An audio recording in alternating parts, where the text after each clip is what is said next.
at noon on your home for Titans football. Trending now at 104.5 The Zone. Good afternoon. I am Joe Hunk, and we are awaiting the Titans injury report as we speak. But what we do know right now is that the Titans have placed 4 different players on IR. This means that they will be out for at least the next 3 weeks. Jayon Brown, wide receiver Racey McMath, offensive lineman Aaron Brewer, and tight end Tommy Hudson are all on the IR. The Titans have also signed 3 players to the active roster, and they will be traveling to Jacksonville. That would be offensive lineman Corey Levin, defensive lineman Amani Bledsoe, and linebacker Joe Jones. What we do know is that A.J. Brown did practice today, and he will be playing on Sunday against Jacksonville. Also going on right now is Major League Baseball playoffs. You have all 4 division round series happening today. Right now, the Astros and the White Sox are playing over on MLB Network. That game is currently tied at 2, and your Atlanta Braves start at 3:37 on TBS. For all your foundation repair and waterproofing needs, visit USSTN.com. Breaking news at once on your home for the Vols, the flagship station of your Tennessee Titans, and home to 3HL. This is 104.5 The Zone. The 3HL with Brent Doherty, Don Davenport, and Ron Slay.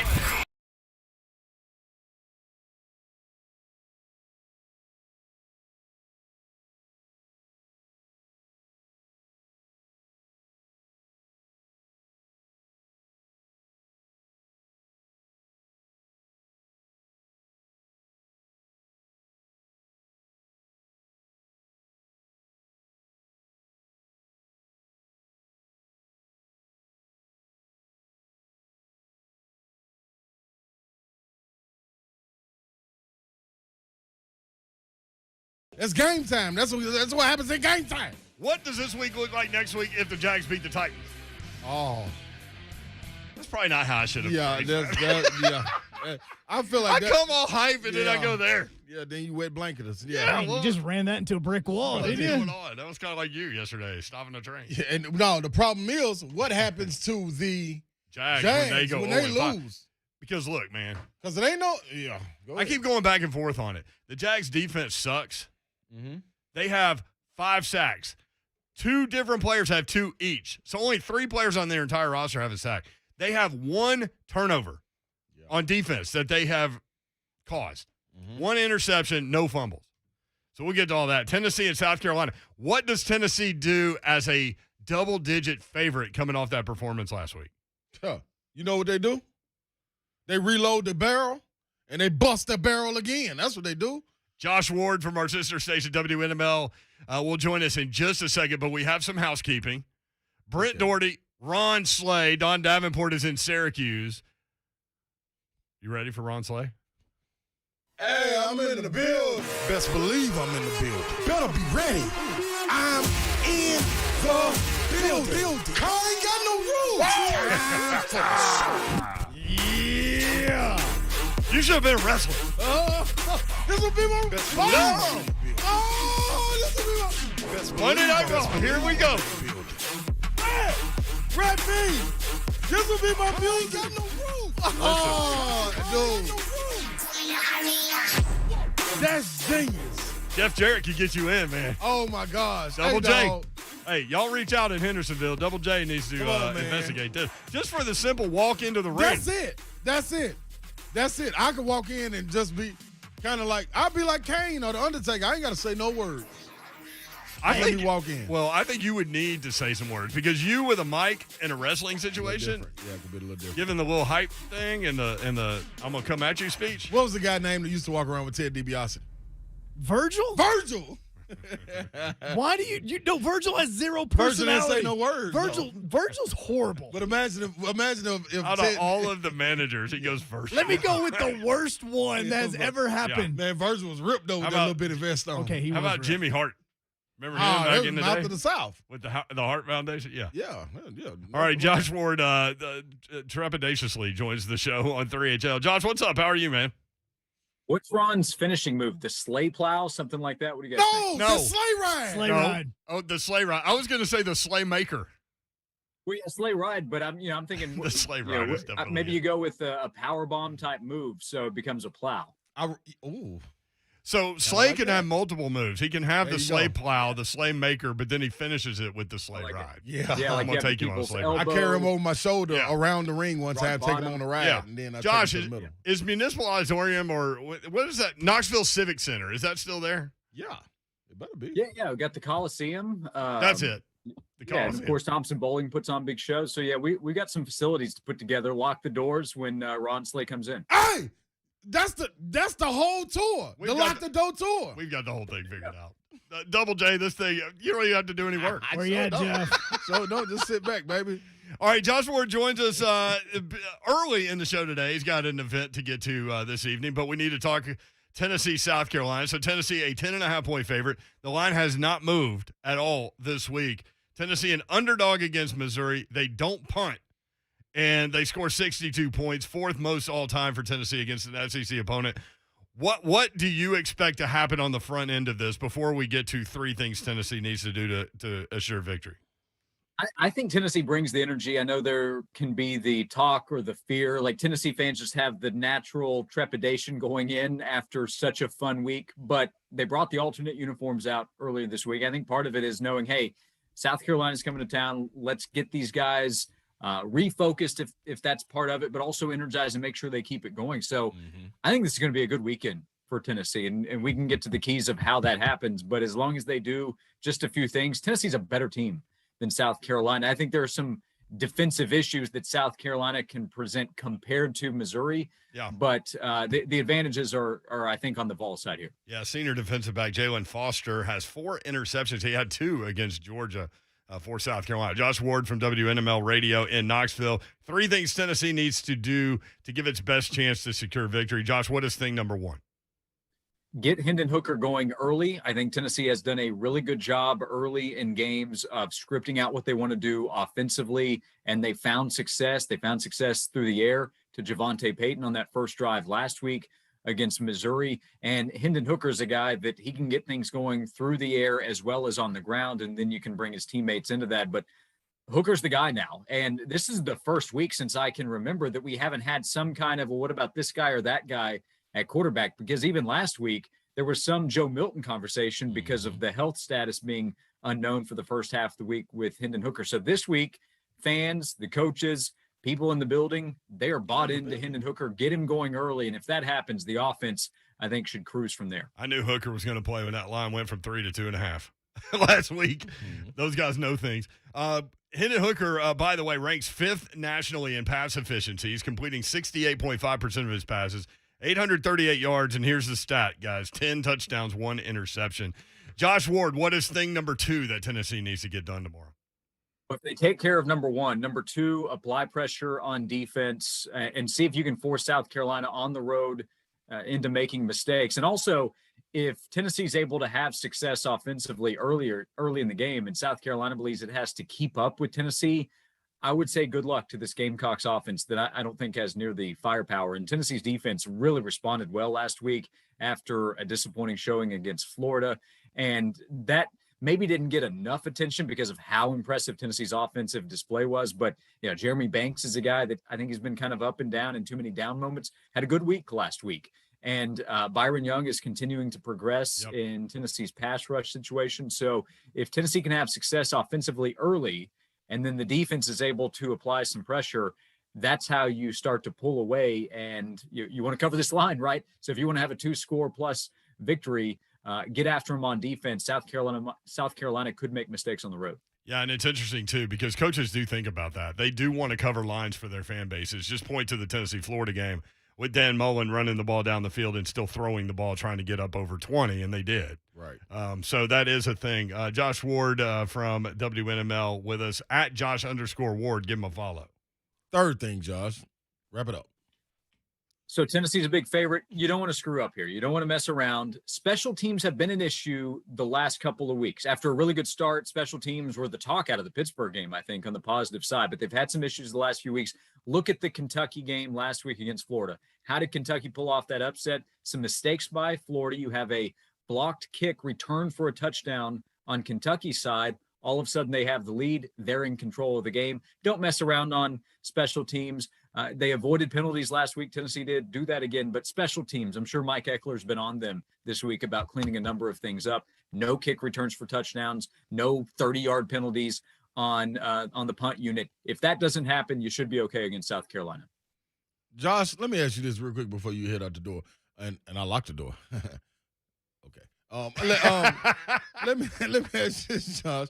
Are you following the parlay? Because you know what I mean. Josh, I've been on fire this week, man. The Dodgers took care of me.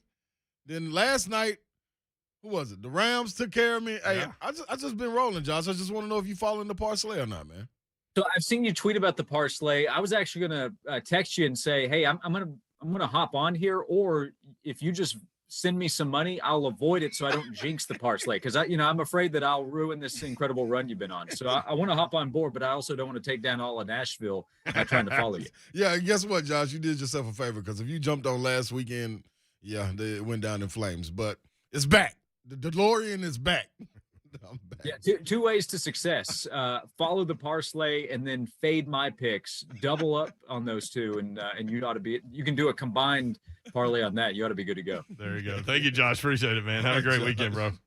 You got it. Thanks, guys. All right, at Josh_Ward. We're off to a hot start. You know what we're going to do when we come back? We're going to talk with Peter Burns. Oh, yeah. And we always mix it up with Peter. It gets a little lively with Peter. Yeah, you got to. Because you come at him about Kentucky. And now you got to. Kentucky and LSU. Kentucky, a favorite, coming off a huge emotional win.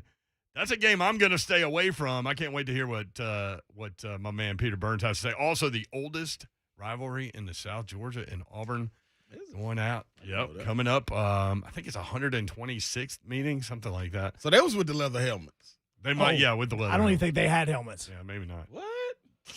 It was Auburn's first ever football game was against Georgia. They just. We'll get his take on Tennessee's performance against Missouri as well, and go from there. Peter Burns next, 3HL 104.5 The Zone. Live interaction with other listeners while watching your favorite Zone shows. It's 104.5 The Zone TV live on YouTube and Twitch. Listen, man, if you're going to play football without a helmet on, you need some Daddy Rack Tennessee Straight Whiskey. Slay said a whole lot of it.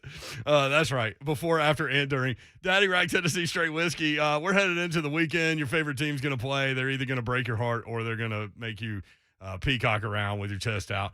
Either way, Daddy Rack Tennessee Straight Whiskey will be the call to celebrate or to drown your sorrows. It's new. Try some today. It is spectacular. I love it. It's a local product, too, made in Columbia, Tennessee, right here in Middle Tennessee. Try some. It's so smooth and so good. Priced right as an everyman whiskey at $29.99. Good enough to drink by itself. Throw some ice cubes in there if you want to do that. Or very mixable whiskey as well. So if you like your whiskey mixed with Coke, Sprite, ginger ale, whatever you want to do, they will be able to provide you this product that is phenomenal. Daddy Rack Tennessee Straight Whiskey. Check them out online, daddyrack.com. Add it to your bar. Share it with your friends. Try some today. That's Daddy Rack Tennessee Straight Whiskey. DraftKings Sportsbook, an official sports betting partner of the NFL, has a Week 5 offer every football fan should jump on. New customers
Like, you know those little bikes that they have in New York, and they got the little the wagon on the back, and they ride you around. They would ride me into the ring on this right there, real slow. Feet kicked up. Yeah, there you go, with a little drink. Got your cup in your hands. With a shot. Peter Burns joins us from the SEC Network. Peter, what we're trying to do today is launch Ron Slay's wrestling career. I don't think we're going to do it with a walk-up music like this, though.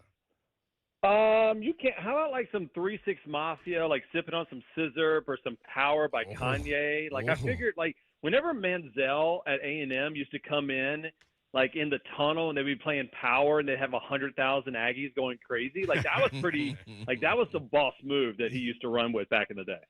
But speaking of the Aggies, what did we all see on the internet from the 12th man rally the other day with the pep Oh rally? God. What was that maybe about? the worst awkward joke, but I mean, you got to understand. Have you guys ever been to Midnight Yell ever? No. Texas A&M? No, and I haven't been to A&M. I got to get there, man. We played down there, got blasted. It's a different world. It's very cultish. It's very like if you're in, you're all in. Like I was surprised. I grew up in San Antonio, and and going in, I finally went to some of the games out there, and I'm like, bro, this is just a different level. And they absolutely all love it, and they defend it. So it's kind of one of those things, is like from the outside looking in, it does not make any sense whatsoever, and yet it's like a different language that they love out there. It's crazy. Yeah, weird. Peter, I've been waiting to come at you, man. I've been waiting. Well, what?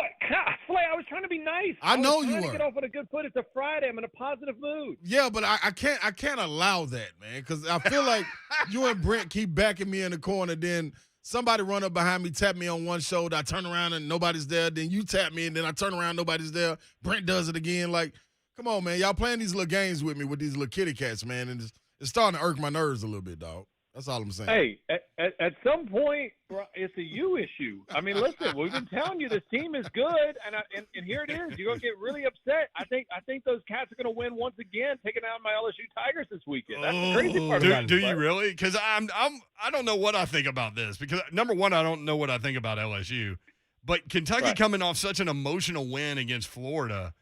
You know, you have that natural soft spot there at the beginning of the game, I think, but. I don't know. I'm staying away from it. You think Kentucky wins? Well, here's the thing, and it's more so. And you're right, Brent. I mean, like what they got over last year or last week. You know, they hadn't beat the Gators at home since 1986. That place is going to be rocking. But again, it is a different level this weekend. You know, Keeneland starts their big races over there, so they're all pumped up for that. And there's something special about LSU, right? 2007, they beat them in triple overtime. They're all still getting the the payback for the Bluegrass Miracle back in the day. But I look at it as not so much as what Kentucky can do, it's what LSU's not doing right now. I mean, LSU might have maybe the worst offensive line play of anybody in the entire conference right now. I mean, that's how bad they are trying to get any kind of push. And if you can't do that, if you end up being one-dimensional against a team in Kentucky or anybody for that matter, you've got no shot, especially in a hostile environment right now. Yeah, I think you hit that right on the head. It's to me in this situation, and I got something for you and Brent. I'm gonna ride with the kitty cats on this one. Oh, see, you're trying to no. You're trying to reverse hex. Y'all tricked me last week, so I got something for y'all this week. I'm riding with the kitty cats, and the reason being is no more up in the air. Is Stingley gonna play? Like you said, they can't run the ball, so they can't control the clock. I don't know what you're gonna get out of Johnson. Is Butte playing? Well, Kayshon Boutte should be playing at this point, but I mean, again, going back to even last year, guys, remember you had Jamar Chase that ended up opting out, and players started going left and right. Now that's a different story with COVID, and I don't think you'll see that necessarily play its way into the NCAA football this year. But Stingley just elected to have foot surgery, so by all intents and purposes, he's done for the year. And at some point, you kind of start wondering, all right, how much fight is there? Now, I will say this about Orgeron. Orgeron's done a hell of a job. After a loss in his career at LSU, he's 14-1, right? Like, so the only time he's ever lost back-to-back games at LSU was last year during the whole COVID stuff where he lost to A&M and Alabama back-to-back. Other than that, if they lose a game almost every single time, boom, they've popped back. I just don't think you can do it when you're that one-dimensional on the road. You know what? Let me tell you this. My popcorn that I had last week that Lane sent me was a little stale. It was a little stale. I like to put a little white cheddar on there. So hopefully this time they got something going where the first, 1,000 people that come into the stadium get free popcorn. So I would like to be in that 1,000. But what will the product be that Ole Miss puts on the field against Arkansas? Well, and this was kind of one of those coin flip games Dorian and I were talking about on our show this morning, and he likes Ole Miss. He thinks, hey, listen, that was just an aberration. That was Lane getting out in front of his skis a little bit too much. I'm on the flip side of this game, guys. I mean, I think that if you look at where this was the game in Barry Odom's defense where they dialed it up and they dropped 8 in coverage, and Matt Corral threw the 6 interceptions. I mean, I think that they've learned a little bit from that, but Barry Odom's pretty sharp about what kind of front that he's going to bring to them. And I'm just still not sold on Ole Miss being able to stop a nosebleed, especially when it comes to running the ball. And I think Arkansas can do that extremely well with that offensive line and Traylon Smith, and then they got Burks as a really good wide receiver out there. I think they have enough to kind of play keep away from Ole Miss, limit the amount of possessions, and just kind of bully them. And the crazy part about it, guys, I don't have it in front of me, but you start looking at if Ole Miss wins this game, and if Arkansas wins this game, what the rest of the schedule looks like. The rest of the schedule is winnable for both of these squads, believe it or not, if they win this game. So this is, I would have never thought this is a bigger game than A&M and Alabama at the beginning of the year, but it damn sure is. I think so, too. As Peter Burns from the SEC Network on the Mark Spain Real Estate Hotline, and I want to get your take on Tennessee as we roll through these SEC matchups. Tennessee's drive chart against Missouri: touchdown, touchdown, touchdown, touchdown, touchdown, touchdown, field goal, touchdown, field goal, touchdown, touchdown, touchdown. They had a downs in there. Didn't punt at all. What do you think about where Josh Heupel is in terms of installing what his offensive system will be and what it looks like now? All I know is that drive chart, if that happens to me, normally I throw the controller, like I hit the Nintendo reset button, and I'd be like, no, we're going to start this game over. Like that's you get this one, let's go. I mean, that was crazy. And all he did was just recalculate what Missouri was giving him. And instead of the passing attack, it was like, all right, we're just going to give it to Ty Evans. We're going to just run the rock because nobody can stop it. I mean, again, I think what Josh has done with what little he had on this roster with the amount of turnover and scholarship limits has been nothing short of fantastic. And it gets kind of lost into the love of what's happening with Arkansas and, what's happening with Mark Stoops in Kentucky right now. But, Heupel wins this game, and all of a sudden you're thinking, all right, they are definitely ahead of schedule, and, hell, they could have beaten a Pitt team. And they're not doing it in his way. And by his way is, hey, we're going to throw it for 400 yards. We're really going to stretch the field. They tried that. They couldn't really do it with Joe Milton. So what I was appreciative of what he's done is kind of recalculated and said, all right, here's the ingredients that I have for this team. I got a pretty good offensive line if they can stay healthy. I'm just going to run the rock, and I'm going to do it super fast, and we're going to catch people off guard. And that's what they've done. And defensively, I think they've been a little bit of a surprise. If they can stay healthy, they should win this week. It's a fun team. And I think more people are going to be talking about Josh Heupel at the end of this year as having a great year one than they will about Lane Kiffin in year one out at Oxford. So what do you think about specifically this matchup with South Carolina? Do you think again, we were talking about it with Kentucky, coming off that performance at Missouri. Yeah. Is there kind of a lull to start this one? Does South Carolina stay in it? How do you see this going? I think it was energizing because I think if you look at the people that I've talked to at Tennessee, they all kind of looked each other around at the football facility, and they're like, "Oh, damn! It's like this. We can push people around. Like that's a change. The way that win was so dominant, and I think from what I've heard is that it was kind of one of those things where, well, all of a sudden everybody thinks Heupel's a kind of a behind the scenes kind of guy, like he's not in your face like Lane or something. That was a personal win.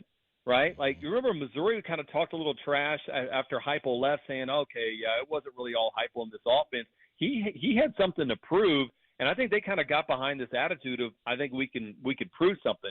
Also, here on the other side of it, I want to see Kevin Harris kind of regain that form for South Carolina that had last year, but once he had the back surgery, and he just hasn't been right. So, Beamer's been playing, those guys have been playing kind of grinded out games. I just think Tennessee has too much firepower and too much X and O coming in at home for that win. Yeah, Kevin Harris, as you mentioned, 11 carries, 47 yards, his best game so far this season. Against Tennessee, had 55 rush yards and a touchdown last year. So we'll see how that one goes. Georgia and Auburn, I know you guys talked about this game, oldest rivalry in the Deep South. Auburn, 15.5, 16-point underdog. Do they keep this game close, or is Georgia just that dominant?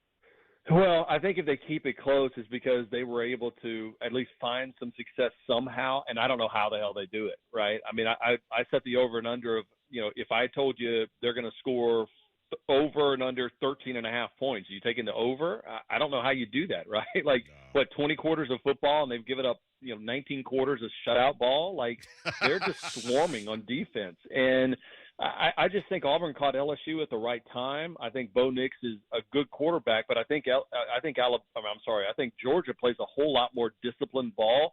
The only issue right now is, man, guys, they are banged up. Dominic Blaylock's still not 100%. They wanted Tyke Smith back, the secondary, the cornerback transfer from West Virginia. He's not 100% yet. Darnell Washington, he's in and out, not a ton yet. So, I think, honestly, we'll see probably Stetson Bennett more than likely until, the game against Florida. And right now, I just think they're going to be grinding it out in those wins. I see it being like a 28-10 type victory, because Harsin talked about it this week. He's just going to say, hey, we're going to run the ball within the tackles. We think we can compete with that team that way. I think that's a bold strategy, Cotton. Now, let's see how it works out for him. I'm going dogs big in that one. If you can dodge a wrench, you can dodge a ball. Hey, Peter. Now, coming into the season, I had second in the SEC West, Jimbo Fisher and his guys. Like, where are we? Where are we with this A&M bunch? Are they the worst team in the West? Exactly. I'm throwing that out to the group here because, I mean, they're going to be 0-3 because they're not beating Alabama this weekend, and that's just chaos to me. I don't understand how a team that recruits so well really struggled with replacing that offensive line. I think that was one of the things that Jimbo really prided himself that he was different than Kevin Sumlin was, hey, we're going to be able to run the ball and beat you into submission late. That's what they did last year, and yet there was that big of a drop-off. Now, of course, losing Haynes King is a big deal, but, man, this is just I don't know. But it's a weird gut feeling game, guys, to where it's almost like, all right, we think it's going to be the game of the year at media days. We realize, well, it's not that much. Texas A&M is not great. For whatever reason, I don't know. I feel like this is a sluggish start for Alabama, and then all of a sudden they take off in the second half. I agree. Vanderbilt at Florida, they're almost a 40-point underdog.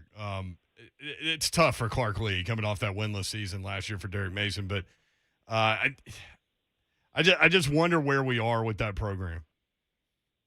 I think we're exactly where we're at, was just in this conversation, right? I mean, it's a 40-point conference dog. I mean, to not a team, not Georgia or not Alabama. You're talking about Florida right now. They just lost to Kentucky, and I mean that's the harsh reality. But Clark knew what he was getting into and taking that job, and again, that was the reason why they hired Clark Lee for that position was that they said you need to know the unique challenges that Vanderbilt has when it comes to football. And so this is one of those unique challenges of how are you going to recruit guys that aren't afraid of games like this. I mean, the most intriguing thing to me in this one is really, how Dan Mullen kind of bounces back. And more importantly, how's he going to handle the quarterback situation?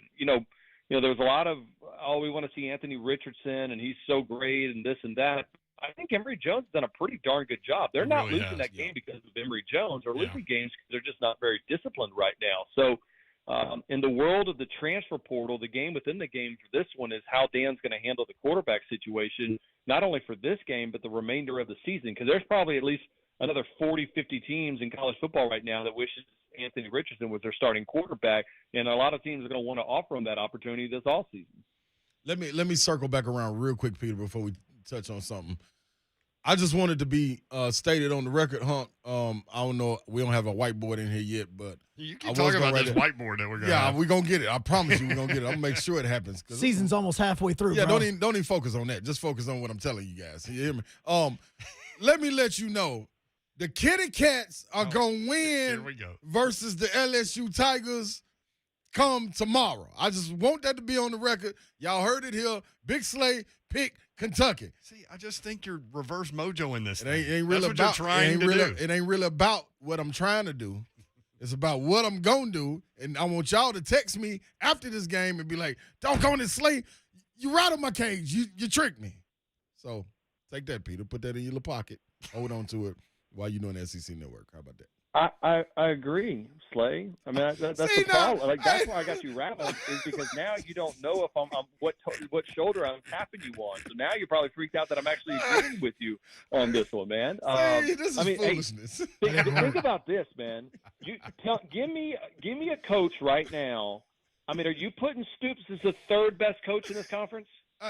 Mate, who you want to answer? Slay with his head or Slay with his heart? Which one you want to answer? Well, I mean, I was going to think another body part, but I would just go ahead. Give me your head, Slay. Which one? Okay, which one is the best? If it's my head in this conference, I gotta give it to Stoops.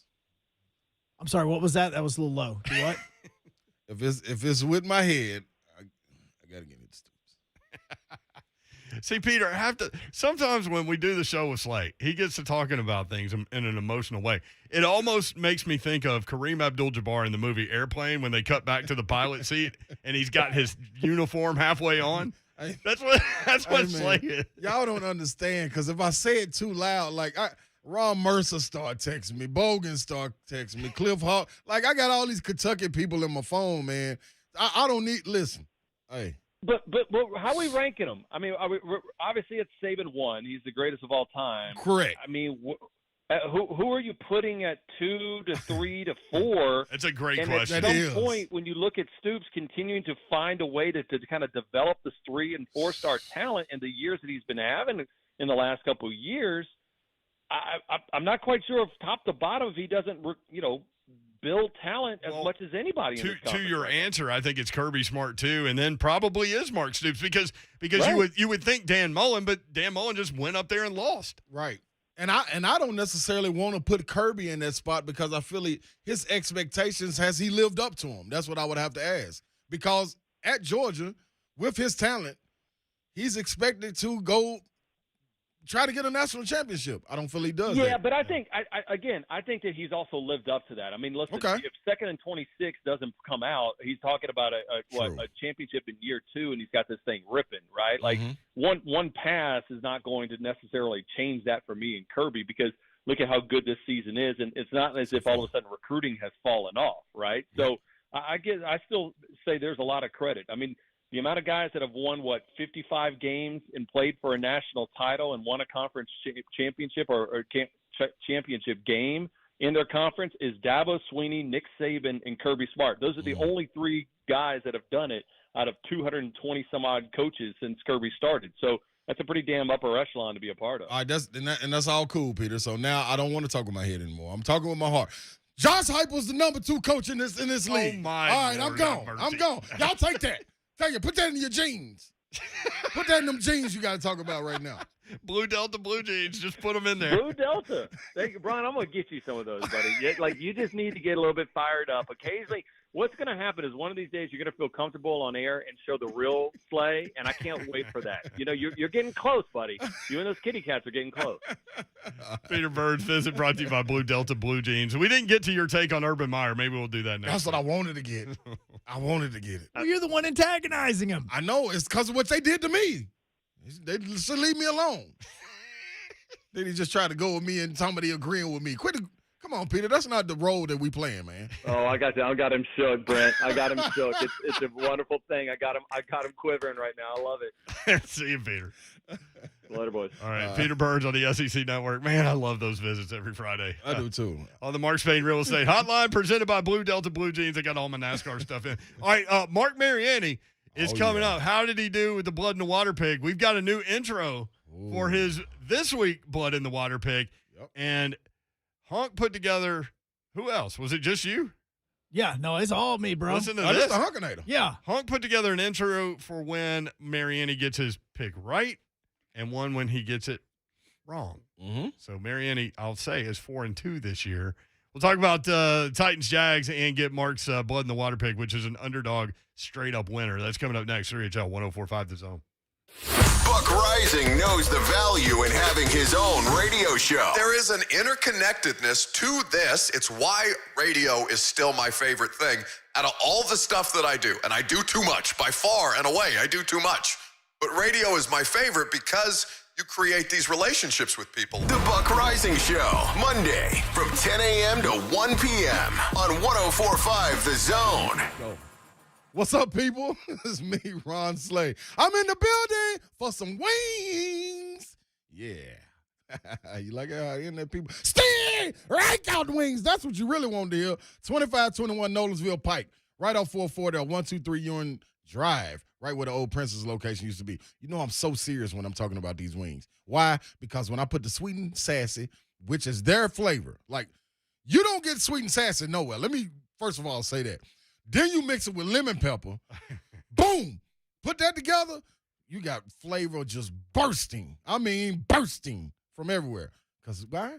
It's still like out wings. That's why. Then you mix it with some good old Kool-Aid. Yep. And we told you yesterday, it's not flavors, it's colors. So red Kool-Aid, purple Kool-Aid, orange Kool-Aid. You can get all that at Strikeout Wings, man. Go there. I'm telling you, 69-cent wings on Tuesday. Mondays for Monday Night Football. I'm in the building. Come join me. Go 1, 2, 3. Stay like out wings. If you're looking for flooring and you absolutely positively have to know you're getting the best price, the choice is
go.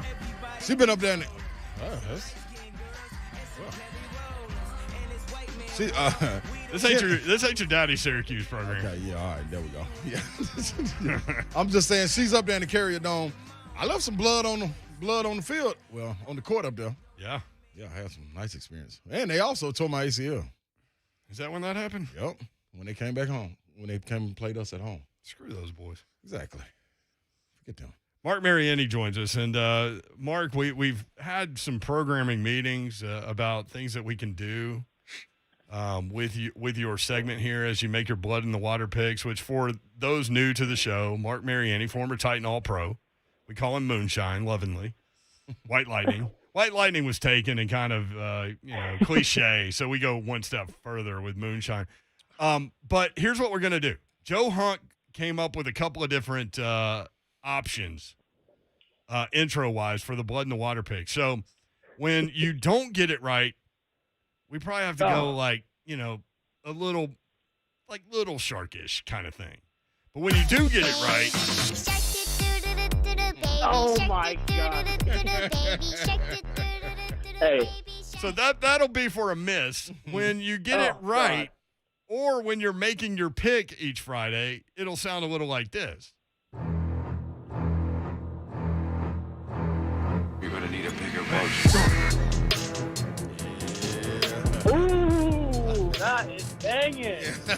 Yeah.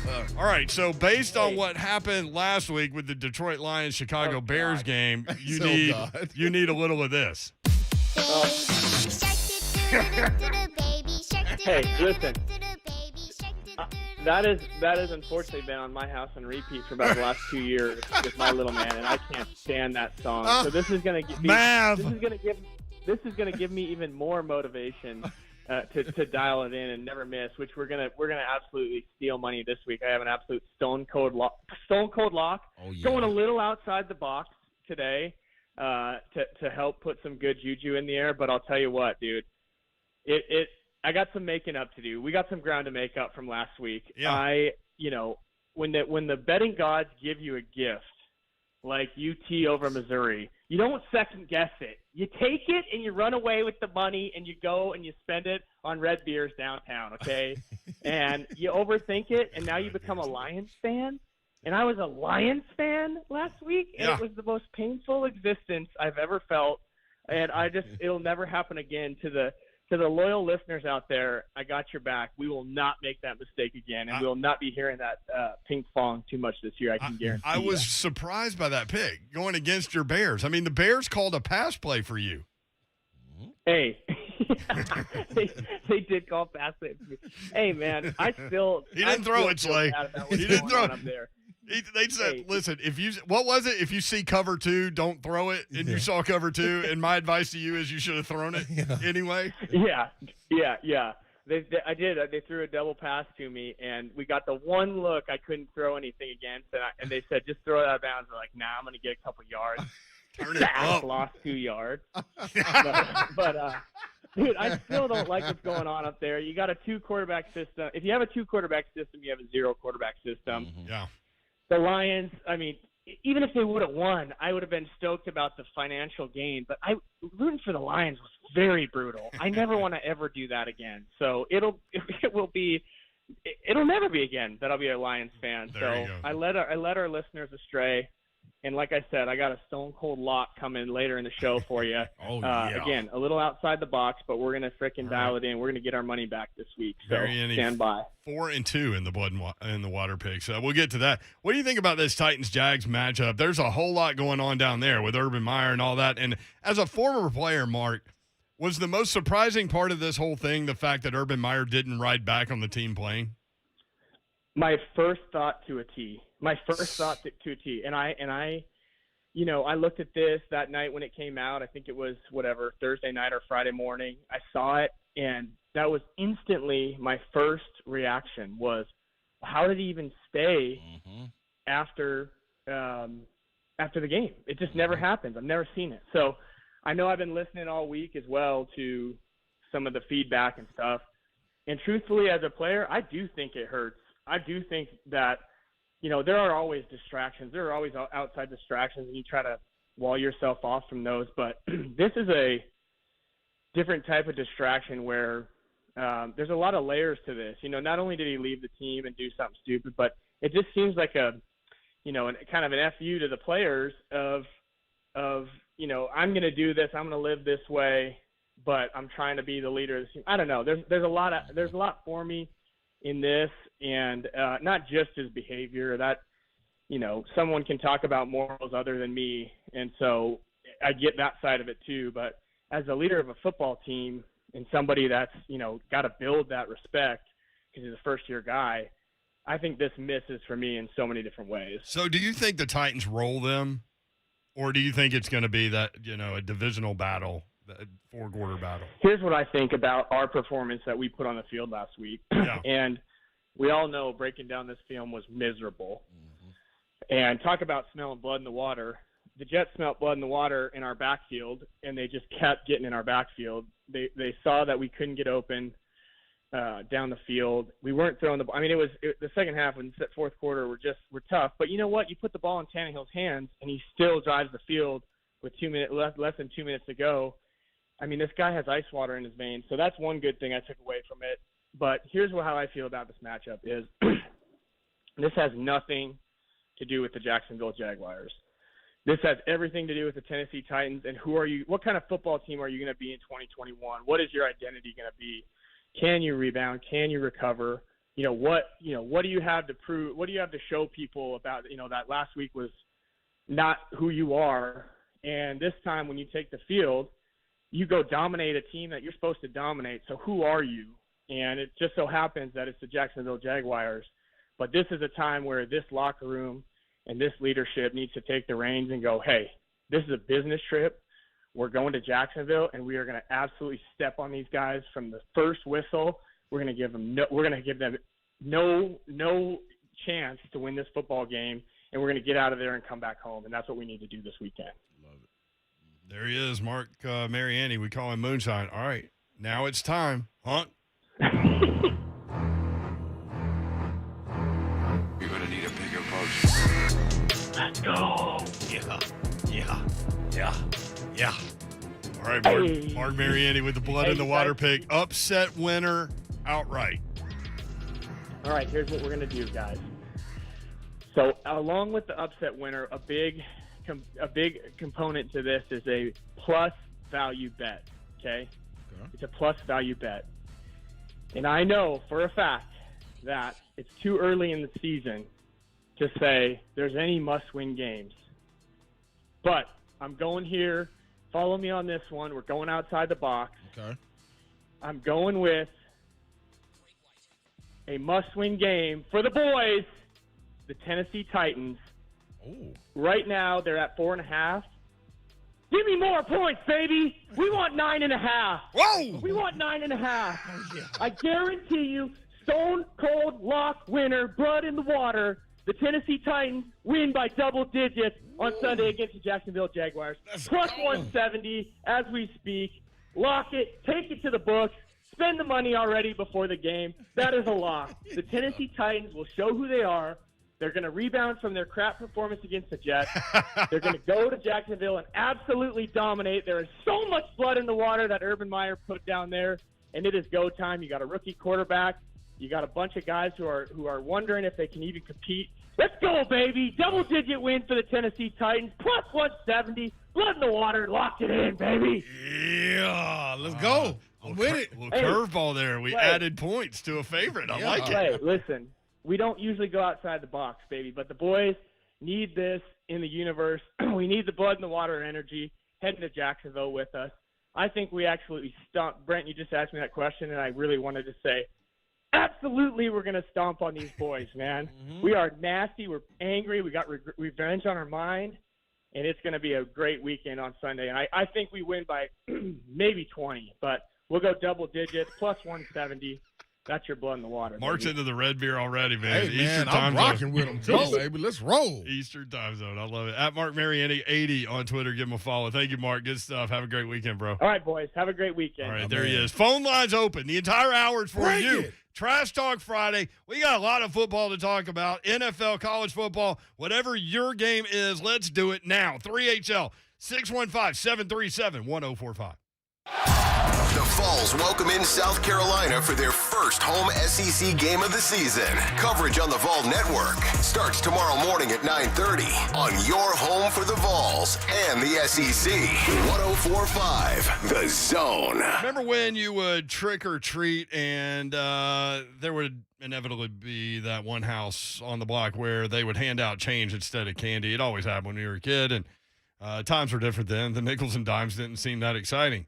But who wouldn't like to come into some extra money these days? Well, the local pros at Accurate Mortgage Group say that's sort of what a cash-out refi is for homeowners, a way to get some extra money when you need it. You could use that cash immediately for whatever your greatest needs happen to be, such as buying a car, paying school tuition, making repairs around the home, or whatever you need to do. And because rates are so low, you might even be able to lower your monthly payment while accessing that cash at the same time. Now, that's a treat anybody would love to receive. To find out more about refinancing your loan, visit Accurate today on the web, AccurateMTG.com. That's AccurateMTG.com. Accurate Mortgage Group, a division of Acopia, LLC, is an equal housing lender, NMLS number 4664.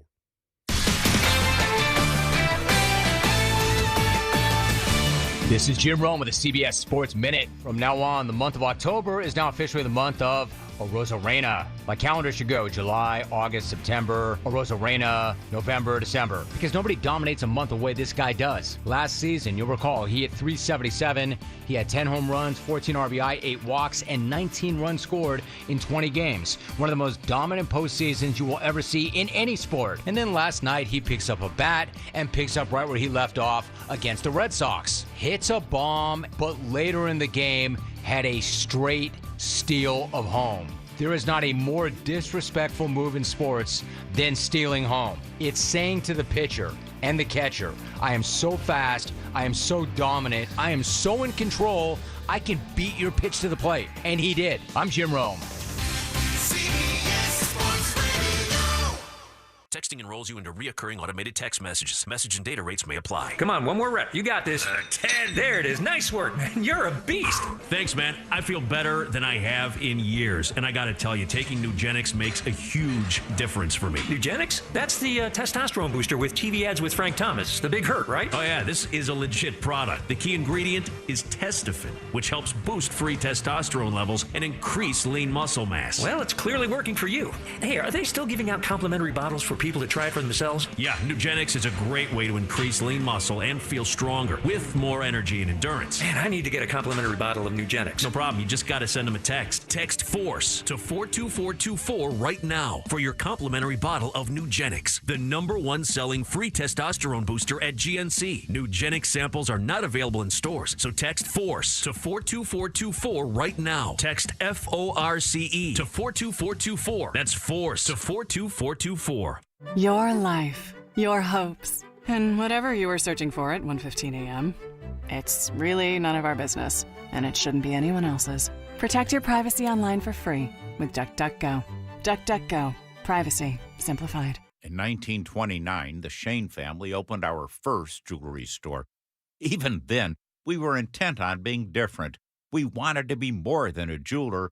We wanted to be a friend. Our intentions haven't changed. When you visit Shane Company, you're treated like a friend, and your purchases come with the best warranty in the industry. You can be assured we'll always be here for you.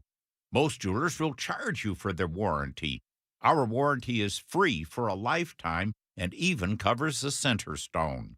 We're able to offer you an unparalleled warranty because of the quality of our jewelry. Whether it's an engagement ring, a wedding band, a stunning necklace, earrings, or a bracelet, the structure and design of our jewelry ensures it will last a lifetime because that's what a friend would do. Now you have a friend in the jewelry business. Shane Company and ShaneCo.com. Join 104.5 The Zone as we hit the road this fall for events and live shows. Want to know when 104.5 The Zone will be out and about in your community? Then check out our event calendar at 1045thezone.com/events. It's Zone on the Road, powered by Two Rivers Ford. Stay up to date on all of our events, live shows, and more thanks to Two Rivers Ford, powered by Ford, driven by people. From the Mark Spain Real Estate Traffic Center. Still looking at one on Charlotte Avenue at 31st Avenue North, as well as I-40 eastbound at Spence Lane. I-40 going towards the airport, seeing a little bit of traffic as you get there at the I-24 I-40 split, and I-65 southbound seeing traffic all the way past Berry Hill. 21st Avenue South seeing a lot of traffic as you go into Broadway, as well as Lafayette Street coming into downtown. I-65 northbound after Old Hickory Boulevard, still dealing with that accident there, and a new one on Jefferson Street east of D.B. Todd Jr. Boulevard.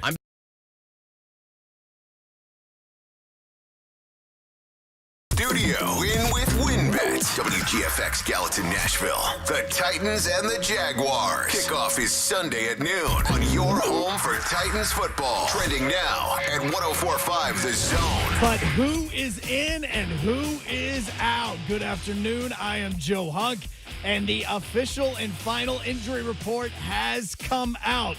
Julio Jones has been ruled out for the game against on Sunday. Now, we talked about this a little while earlier. Jayon Brown as well as Aaron Brewer have been put on injured reserve, which means they're going to be out at least 3 games. Now, when it comes to Sunday, though, A.J. Brown is a go. Bud Dupree is going to be questionable, but the interesting one, the one to pay attention to, first-round draft pick, Caleb Farley was a full participant and is a go for the game on Sunday. Now, when it comes to the Major League Baseball playoffs, Astros and White Sox are tied at 4 right now in the 7th, and the Braves and the Brewers are tied at nothing after 1. For all your foundation repair and waterproofing needs, you need to go ahead and go visit USSTN.com. Breaking news at once on your home for the Tennessee Vols, the flagship station of your Tennessee Titans, and home to 3HL. This is 104.5 The Zone. 3HL with Brent Doherty, Don Davenport, and Ron Slay.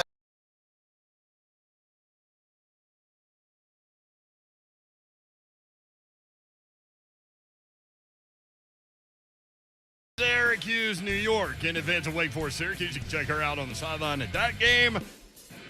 We got our man Ron Slay over here. Hey, I'm in the building. Best believe I'm in the building. Better be ready. I'm in the building. Car ain't got no rules. Time for the show.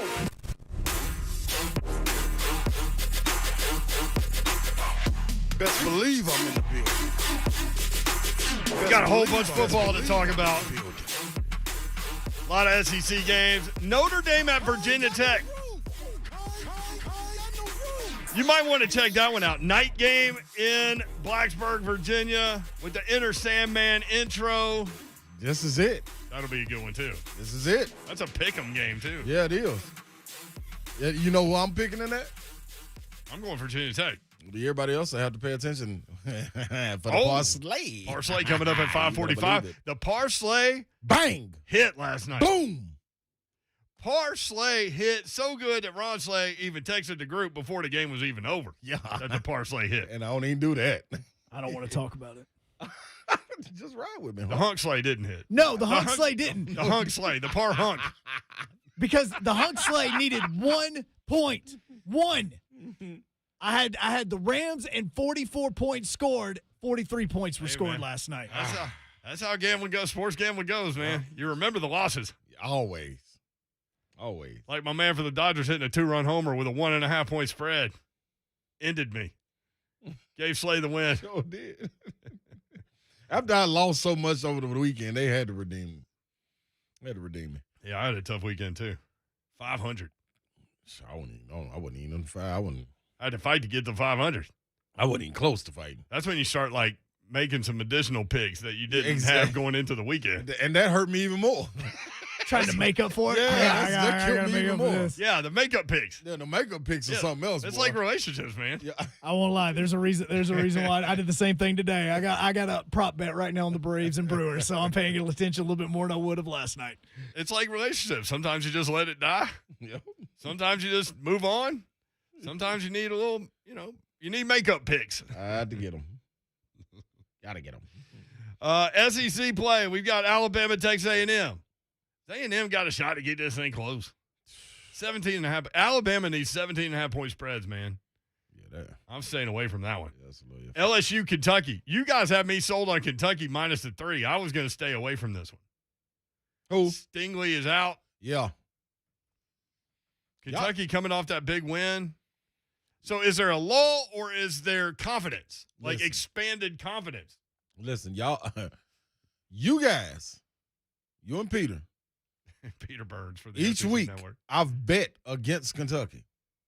Oh, Each you week have? I've lost. Huh. So I don't know if I do a little side bet and don't put them in the parlay and just make a little side bet in order to make a moral victory by being able to beat y'all by LSU winning. I may go Kentucky after talking to you and Peter Burns. Y'all got me feeling like Kentucky. I'm going to be honest, man. Like, I think Hey, LSU we told you in just the ain't got it. offseason they were the second best team in the Y'all East. did. Y'all did. I give props what props to do. Y'all did. And y'all still beside it. I'll say this, though. I kind of like Tennessee in that matchup against Kentucky. I've been said that. That helps us get to 7 wins. I said 6 is that's it. Tennessee in the FPI, the Football Power Index from ESPN, actually the favorite currently in that game against Kentucky right now. A couple of notes around the college football world. You've also got the Oklahoma-Texas game coming up. And if you guys want in on any of this stuff, we want to talk about it with you. Yeah, holler at us. We got the entire hour for you here. 615-737-1045. Oklahoma is the only Power 5 team to not cover a spread at all this year against an FBS team. Really? They're a 3.5-point favorite against Texas. And I listened to the Bet the Board podcast. They said, watch that line. If it goes down to 3, then maybe you take a shot at Oklahoma. Maybe you do it anyway at 3.5. But be careful because they haven't covered a spread yet. Georgia has not allowed a point in the last 26 drives that they have faced. Not 1 point. Young people, man. Georgia's D is fresh, too. Because not only are they rotating people because they're dominating, but they're not on the field that much. They were on the field for 49 snaps in 23 minutes in the last game. I'm telling y'all, against a top 10 Arkansas team at the time. I'm telling you. 26 drives That's in amazing. a row without a point. Amazing. That's amazing. And what game was it? The last game they just played versus what did Georgia just play? Arkansas. Arkansas. So in the 37-0. first half, do you know how many times I counted Arkansas got past the 20 in the first quarter? 1. And they got to the 21-yard line. Dude, that's hey man, that's wild, man. I took the under in that game thinking Arkansas couldn't score, and I got right. I got lucky on that one. No, Georgia D. I think this man. They got to show me something. This Georgia. Go ahead.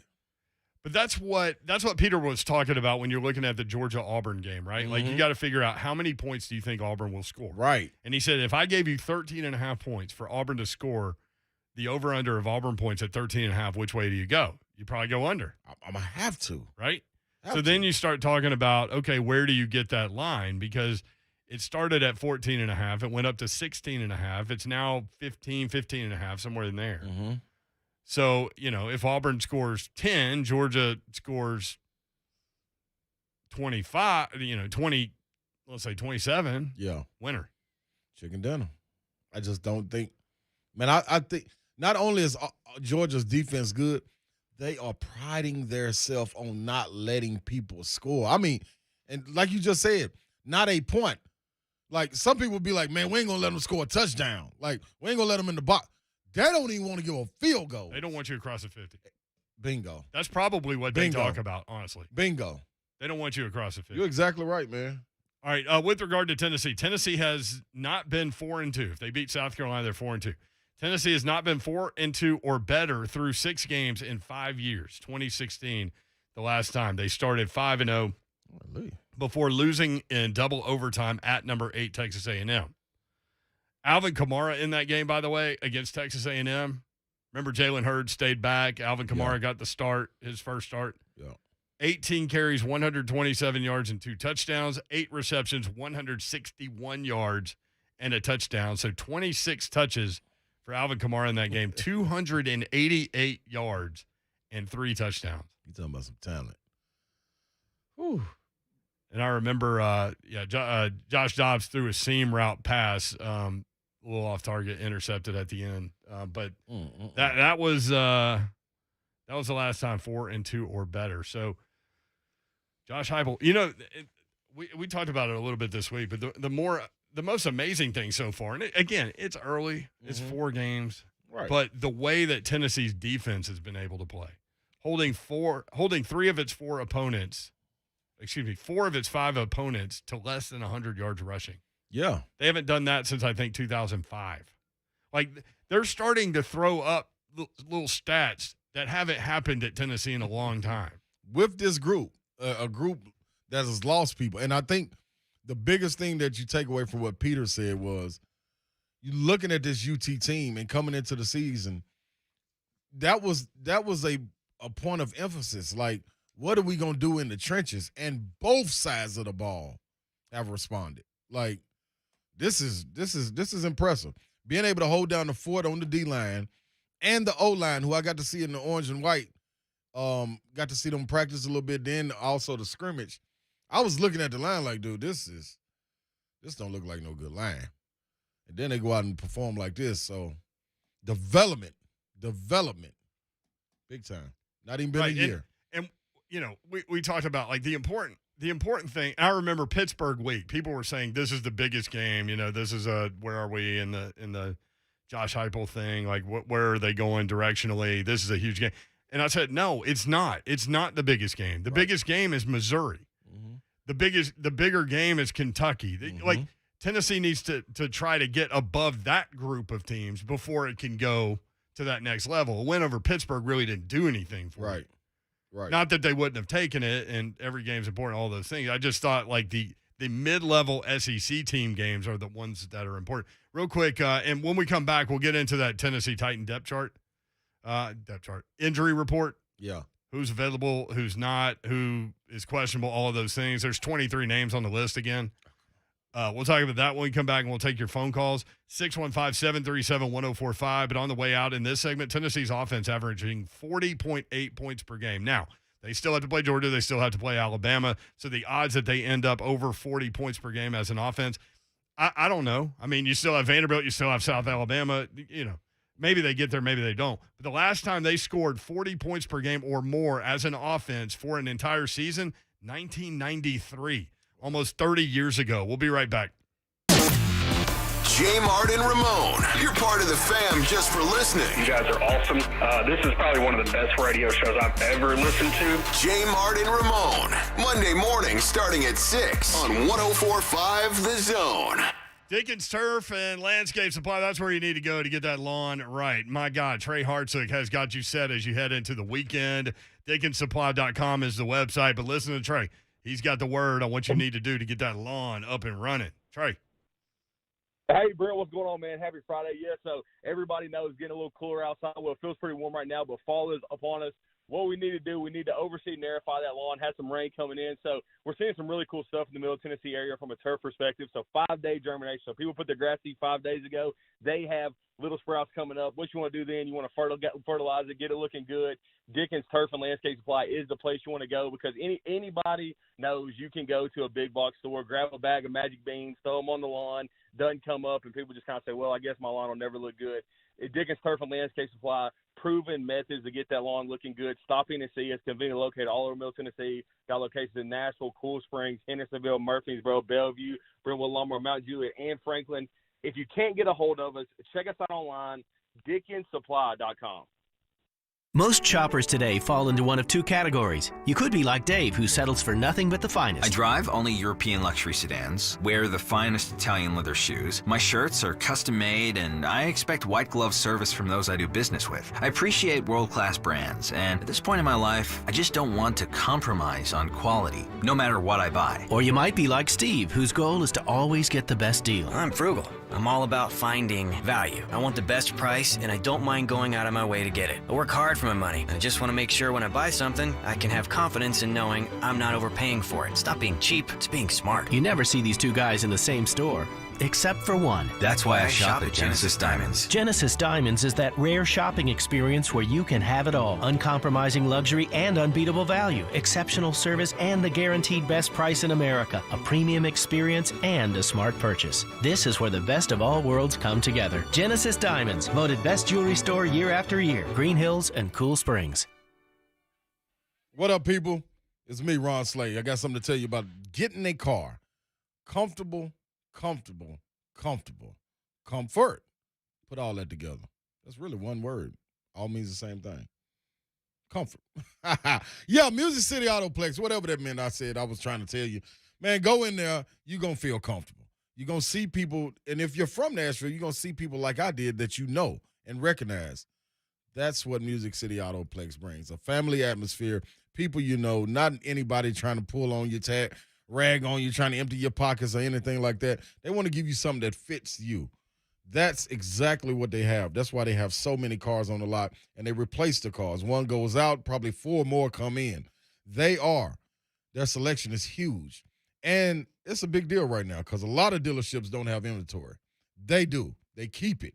Go to Music City Autoplex, 2430 Gallatin Pike, or online at musiccityAutoplex.com. I'm telling you, you will not be leaving without a car. Go get you a car. Music City Autoplex. There's still a stigma around addiction that it's some kind of moral failure, but that's simply not true. Addiction is a treatable disease, and that's why my friends at Cedar Recovery are raising awareness to stop that stigma. The 2021 Stigma Stash Invitational is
On Trash Talk Friday, 615-737-1045.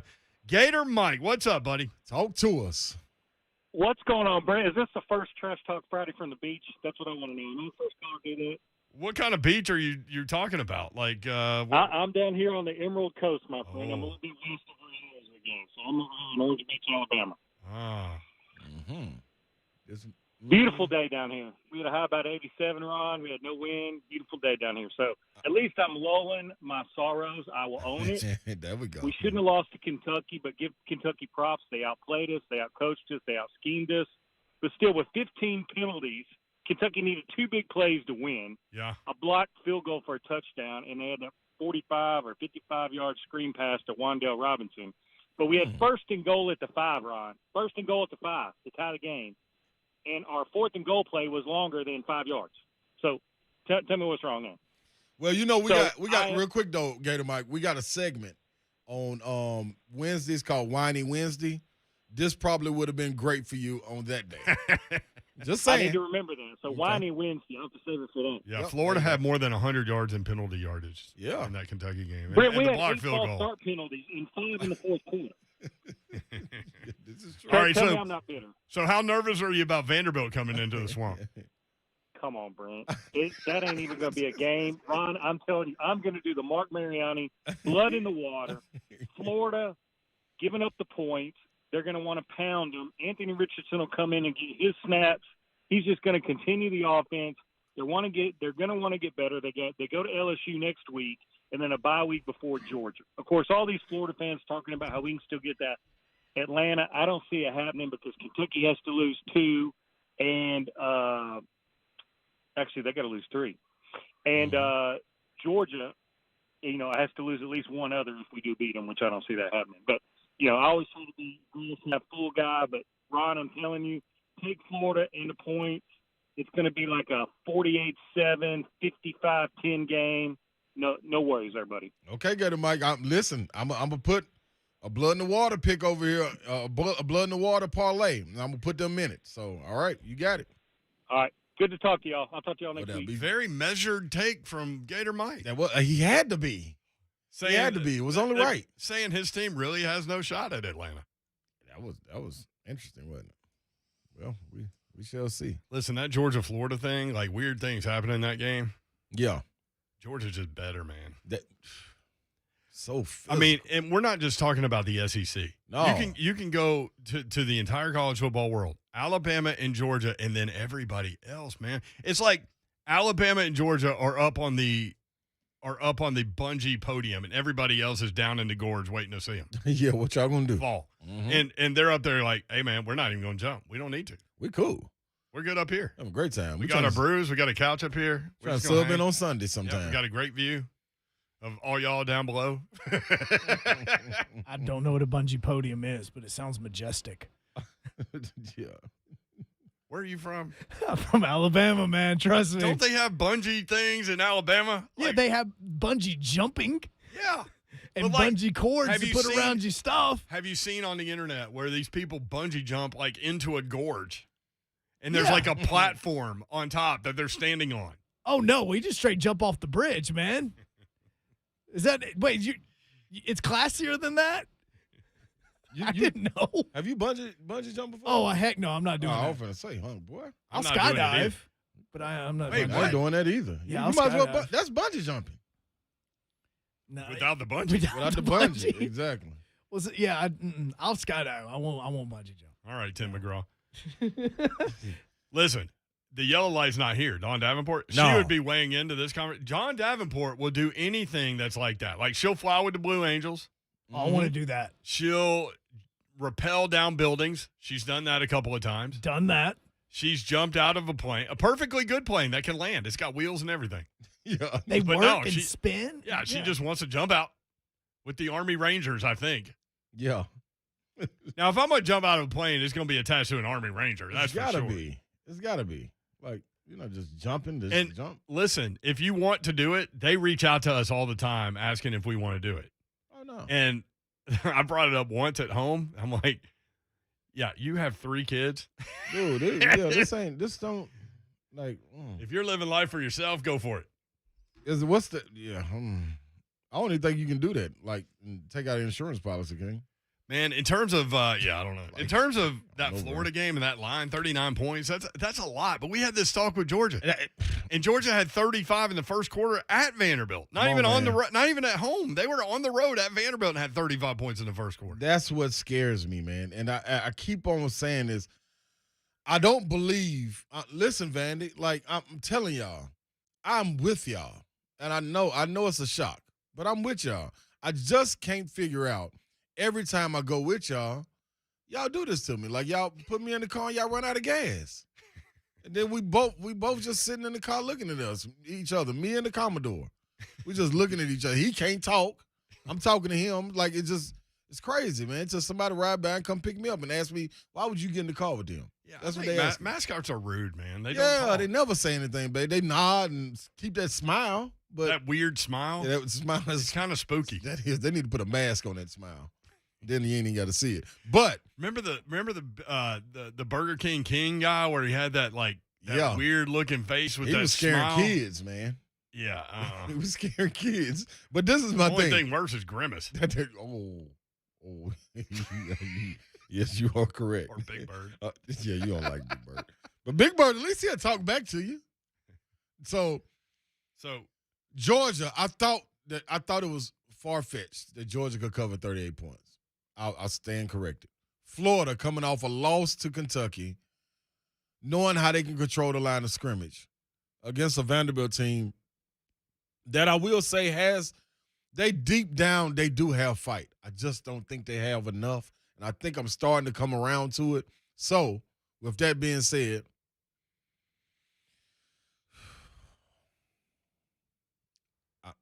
I'm torn. I wanna say, you know what? This is what I'm telling you. I'm gonna give y'all a little preview to the parsley. They do. I'm staying away from over. They don't have. They don't have enough. Mm-mm. They don't, and not enough fight. But not enough fight. They don't have enough. They're so far behind right now. Of the it, yeah. Man. You know, and the coaching staff. I'm gonna be honest, they do have it. Like I love what they put together. Over there from that perspective. Yeah, but Clark Lee's the kind of guy, like, if you get to him face to face, you will be so impressed with him. Oh my gosh. But he's not the guy that's going to get on television and sell the masses. Nope. He's not that dude. Nope. But if he can get guys on campus and get in grandma's living room or mom's living room or whatever, that's where he can succeed. And they've done okay. They've done pretty good in this recruiting class. Honestly, it'll be hard to keep it together with the the 2-10 record that's coming. But so a preview. I'm taking the 38. I'm giving up the 38, and I'm going to take Florida. I just think they bounce back. They control the tempo, and it's scaring me to death. I took the under 60, but they may score 60. You already been in it. You've been in the bucket. Jamie, speaking of Vanderbilt, Jamie wants to talk about Vanderbilt. Hey, Jamie, what's up, man? There we go. Talk to us. Hey, bud, when has Vanderbilt ever had a home field advantage? You're talking about the Georgia game. That is. You know what stood out to me about Vanderbilt, like, over the years, and I've been here since 84, sixth grade. Remember the year they were like 5-0. They were going for bowl eligibility with that 6 win. They were playing Middle Tennessee. And I think it was DeJuan Hicks. Maybe it was another one of those Middle Tennessee running backs. They had a string of them. Went nuts in that game. And anyway, Vanderbilt's sitting there at 5-0, and I'm in that stadium, and it's not near full. And I'm like, this team at that point hadn't been to a bowl game since 1982. And it's beyond comprehensible for me to understand how people can't sell Vanderbilt over there as Nashville's team. Yeah. Because you've got to sell the people that didn't go there, the people that didn't grow up as Vanderbilt fans, the people that have moved into the city that has an opportunity to go see SEC football right down the street. Right. You got to sell those guys, and I just don't know why they haven't been able to do it. James Franklin did to a certain extent, but the problem over there is that the pattern is, and everybody knows it around the conference, when the schedules come out and you're a Georgia fan, when the schedule comes out and you're a South Carolina fan, you're looking for that trip to Nashville. Yeah. And so that state, I told y'all before the Georgia game, Clark Lee, he's played there, so he knows. Right. But a lot of coaches in that first moment, in that first SEC game, when they walk out onto the field and they look up and they see the entire place as the visiting team's fan base. The one thing it kind of hits you. It has to. Never understood how a kid can go, I would much rather go to Fayetteville or Columbia, South Carolina, and not Nashville. Like, I guess it's because I've spent so much time here. Well, that's a whole other conversation because that's a recruiting thing. Yeah. Especially with how much partying goes on literally almost on campus. Like, this is the place you want to be on a weekend. Yeah, so they're notorious for so people want to compare them to Northwestern, Stanford, Duke, all those things. Those schools are able to get athletes in under the normal student requirement. That's the problem. Right? Yep. Vanderbilt doesn't want to do that. Now, there have been some specific cases where they have relaxed that, and James Franklin was one of the guys that got that done. Mm-hmm. But it's hard as a coach because the requirement to get into school is so high that you're swimming from a different pool automatically. Yep. Now, can you sell Nashville? Certainly. Without question. Especially now. And that has to be the pool, right? Like, because Atlanta used to be the SEC melting pot, meaning like people that went to SEC schools, they get out of school, they're 22, 23 years old, whatever they are, 24 maybe. And they really don't want to go home or whatever. Where are they going to go? They're going to stay somewhat close to the region. They go to Atlanta. Like Atlanta was the number one go-to. Yep. Nashville is that now. Yes, it is. Yes, Nashville is the melting pot of the SEC. That's what we keep telling Greg Sank. Like, you just need to move the entire SEC office here. Oh, my gosh. They've already moved the tournament here. Yep. They need to move the baseball tournament here, but what gets in the way of that is the history of Hoover. That and Commissioner Sankey's really big on the RV parking lot and all the RV vehicles that will park at Hoover. That's one thing that's given them that spot for so many years. Right. Well, we can put RVs over at the house. That's just what's always been told to me is that RV park is a humongous selling point for Mississippi State, LSU, Vandy, and those places. Yeah.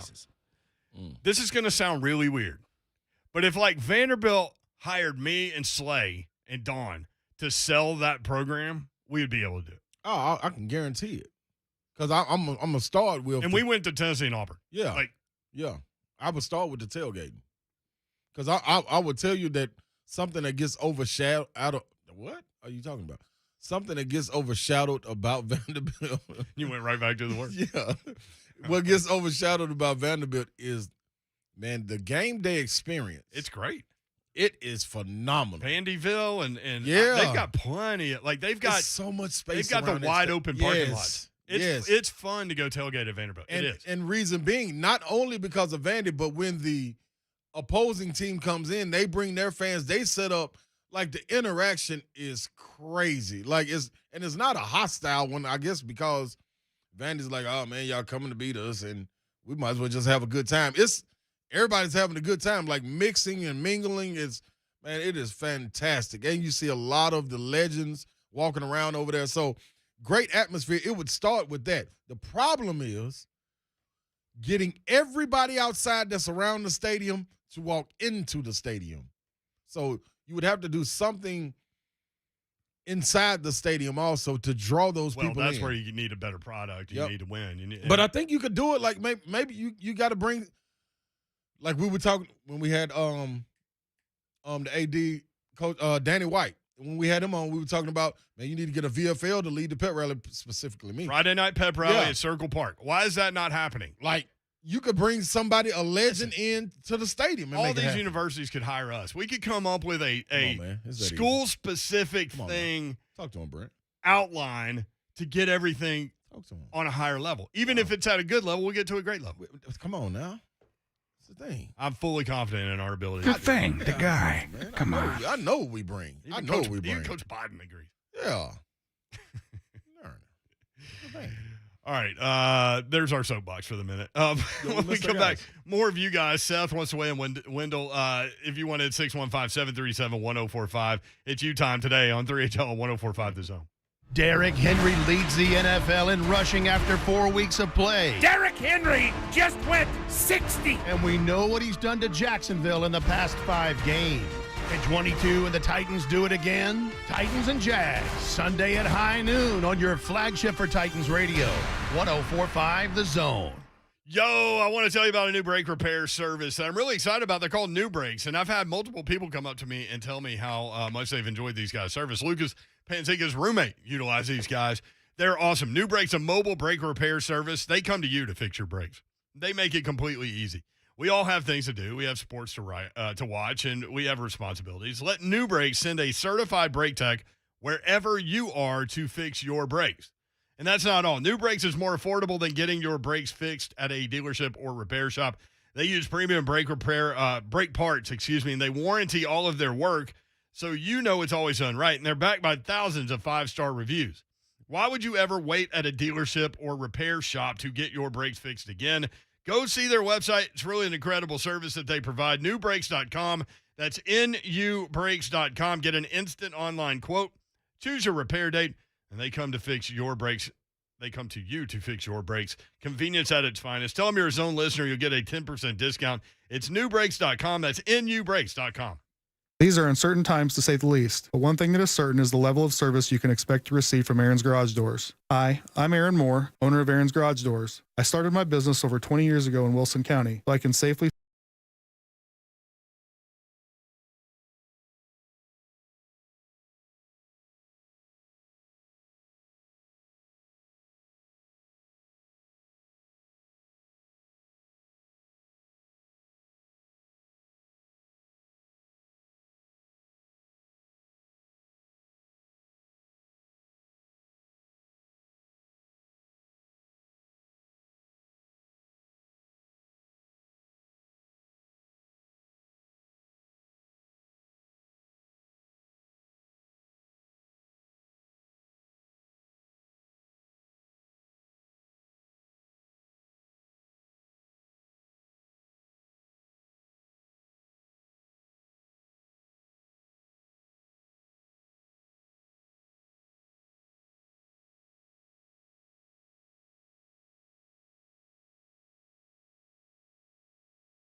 1045. Titans Radio tweets out the Tennessee Titans made the following transactions today. They signed to the active roster from the practice squad defensive lineman Amani Bledsoe, linebacker Joe Jones. I thought that said Joe Jonas for a second. Offensive lineman Corey Levin. Placed on injured reserve, tight end Tommy Hudson, who had a great catch against the Jets, one-handed. Offensive lineman Aaron Brewer. Wide receiver Racy McMath. Again, I think he's like, the math guy on picture pages. Yeah. Like speed math guy. Picture page. Now it's time for picture pages. Linebacker Jayon Brown on injured reserve. Tried to come back too quick, man. Yeah, David Long was taking doing. his stuff. Yeah, he need to hurry up and get back in there. That's what he was thinking. David Long's balling out, man. Yeah. So that's the update there. In terms of the injury report, man, it's lengthy. Let's see.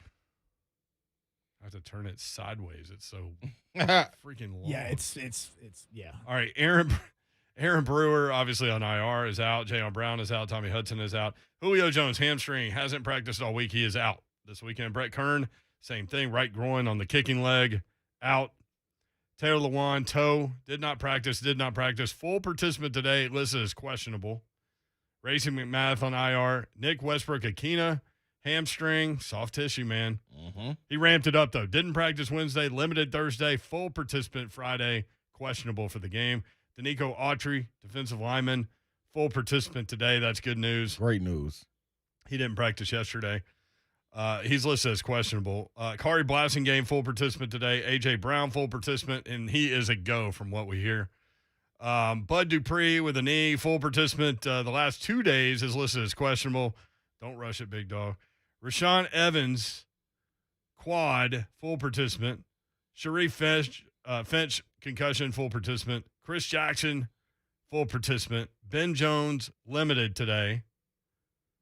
Jeremy McNichols, full participant. Roger Saffold, full. Jeffrey Simmons, full. Caleb Farley, full. Tier Tart, full. Derrick Henry, full participant. Had a rest day on Wednesday. That's why he's on the report. Ty Sombrello, questionable, limited today. So there's the deal. 615-737-1045. Yeah, you know the deal. Seth Good thing, the guy. Come on. Seth in Smithville. Seth, what's up? Sleigh bells ring. Are you listening? Hey, talk to me then, baby. All I picture in my head is Slay with his arms up, flexing them, with Brand on one side, Dawn on the other. We going back to the wrestling sleigh deal idea that we launched today? I like it. Mm-hmm. Hey, I'm down for it. But no, I'm a major Vandy fan. When it comes to the football, Vanderbilt can be good, but don't expect 9-10 win seasons. Beat the teams you're supposed to beat, and maybe catch a game here or there. James Franklin, that's what he built on. I love him. I've met him. Derek Mason kind of did it back and forth, but we have to upgrade the stadium in order for the fans to get there. Nobody wants to go sit on, just straight bleachers with your tail end hurting for 4 hours. Yeah, that stadium's ridiculous, man. Yep. It's And absolutely then, ridiculous. We do have the best coaches in the country. No lie. Not Clark Lee. Tim Corbin. Let's just get him to recruit for the football players. I'll hang up, listen to what y'all got to say. Thank you. They do actually use Tim Corbin in a lot of cases, in a lot of ways. Why wouldn't you? You would. Well, then, and that's my other question again. From as an outsider, how is Vandy able to bring in all these players, baseball wise, but the football team, like you said, like he just said, Have we you don't ever met expect Tim Corbin? No, I've never 5 personally minutes. met him. 5 minutes. But I've admired him. You'll answer your own question. That'll do it. You'll answer your own question. 5 minutes. That's all you need with him. Now, they're right about the stadium. That's why I've always said, Vandy needs a new stadium. They do. Yep. Don't put lipstick on a pig. That stadium is awful. You can't get around at halftime. You're sitting on hard-ass bleachers that are either really cold in cold weather or really freaking hot in hot weather. And I know Vandy fans going to stop bitching about my stadium, all that. I'm telling you, it's the truth. Right. Here's what they need to do. They need a fans. new stadium at about 40,000 that is a boutique stadium that is super nice. Yeah, just bells and whistles just all reel over the you in. place. Kind of like UAB did down in Birmingham. something small, quaint that will fit them, but is really, really nice. Chair packs everywhere, club level, suites. Like, play to that crowd. That's what you better do. And you can have, like, the family area on the berm or what. You can create all that, too. But you want to make it a place that's really nice that people that don't have a dog in the hunt can go have a great Saturday afternoon and become a fan. Right. Totally agree. Like, hey, man, I have a great time at this deal. Let's go do it. You got to play to the entertainment. Ask the Predators. Yep. That's what they did. They came in here to a market that didn't know anything about hockey. What do? They make it an environment that you want to be in. Yeah. They make it fun. Yep. They entertain you. So true. Austin Stanley just had a thought listening. Is Vandy more likely to cover a big spread on the road since a big home favorite might sleepwalk? A big road favorite at Vandy might get extra juice by its fans taking over Vandy Stadium. That is an interesting thought. Maybe. Maybe. We'll see. 615-737-1045. Do I have everybody's attention now? If you missed our conversations with Mike Keith and Tom McCarthy of the NFL on CBS, check out the podcast. Download that audio and you'll be all set for Titans Jags on Sunday. When we talk to you again on Monday, it will either be Victory Monday or Burn It Down Monday. Will the Titans get the dub or can the Vols win 2 in a row in the SEC? No matter what happens, you're having a better day than Urban Meyer. J. Mart and Ramon from 6 to 10 a.m. on 104.5 The Zone. What up, people? Got somebody want to talk to you. Oh. That's Red Dog Wine and Spirits. That was the dog. Let them in. Then lock the door. But when you go in there, walk around the store. Pick out a couple things. If you don't really know what you got in your hand when you pick it up, ask somebody. They got experts that work there. 20 years experience. Can tell you exactly what you need. Or if you give them a description, they'll go get it. If that's not enough, at Red Dog Wine and Spirits, you can try before you buy. Where else can you do that? You telling me they just crack the bottle open, let you try a little bit, you don't like it, you know what, I'm cool. You can go on about your business. But I'm willing to guarantee you're going to like what they're going to give you. You try what you pick, then they'll pick something for you. Try that. It's a match made in heaven, people. Just go where I go. Red Dog Wine and Spirits, Riverside Drive in Franklin, Tennessee, next to Publix off Highway 96. Online anytime at reddogwineandspirits.com. When you go in, just so they know it's you, they know it's me, I'm in the building. Red Dog got you.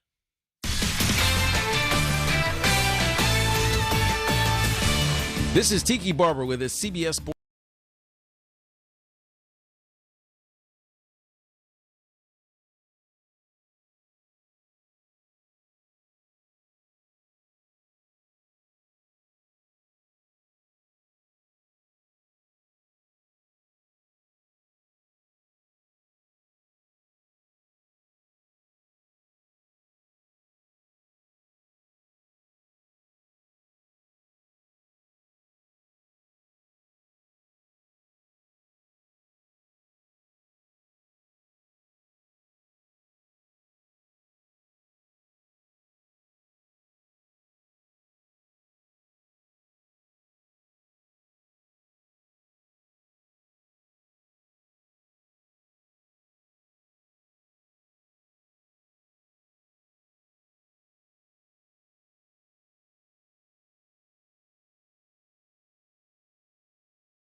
1,000 crypto ATMs nationwide with low fees and 24/7 support. Visit coinflip.tech to find an ATM near you. It's so flippin' easy. I-440 eastbound to I-65. There's a crash partially blocking the on-ramp there, as well as Jefferson Street east of D.B. Todd Jr. Boulevard. Rosa Parks Boulevard south of Jefferson Street, another one there, as well as Lebanon Pike west of Highland View Drive. I'm Big Shoe Stu, and that's traffic on your home for Titans football, 104.5 The Zone.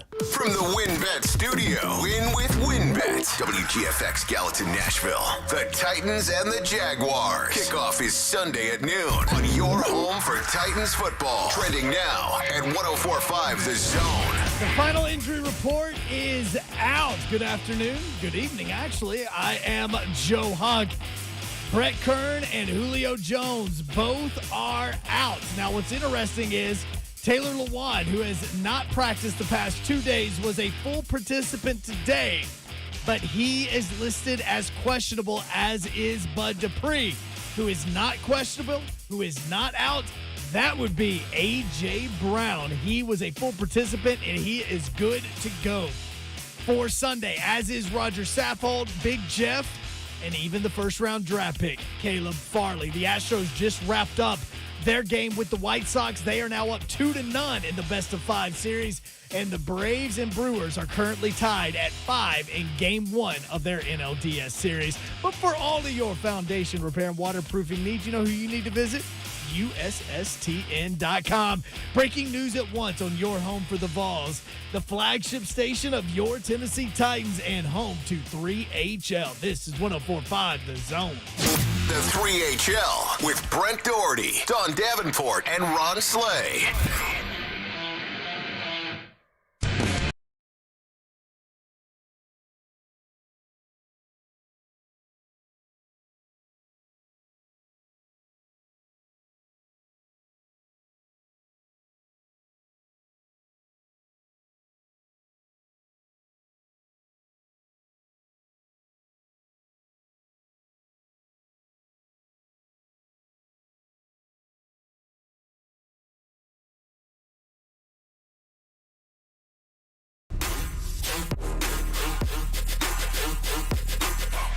Best believe I'm in the building. Best believe I'm in the building. You know what? When I was doing that earlier, I hurt my neck a little bit.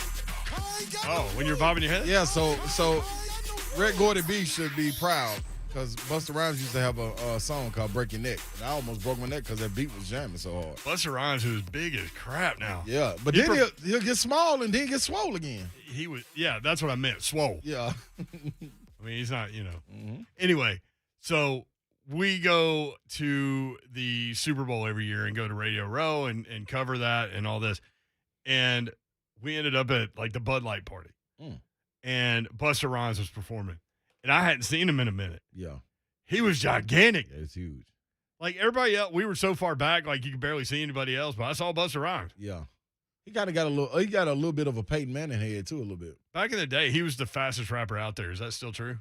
Like, I played him for my 14-year-old, and I said that, and he's like, Dad, there's lots of guys faster than that. Yeah, I think Twister might still have that record. Is that right? I would have to check, yeah.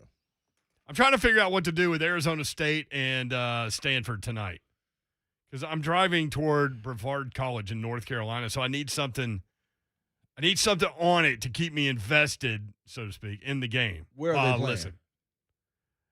They are playing at Arizona State. Arizona State minus 13.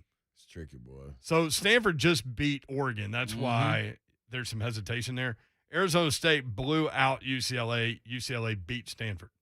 And see, Babs was high on what Herman's doing out there in Arizona State when she went out there to visit. So, man, that Pac-12, dude. Who do we have? It's tough, man. It's the Wild Wild West. In terms Danny of Cannell, when he was talking about it, like, man, you just don't know. No, you don't.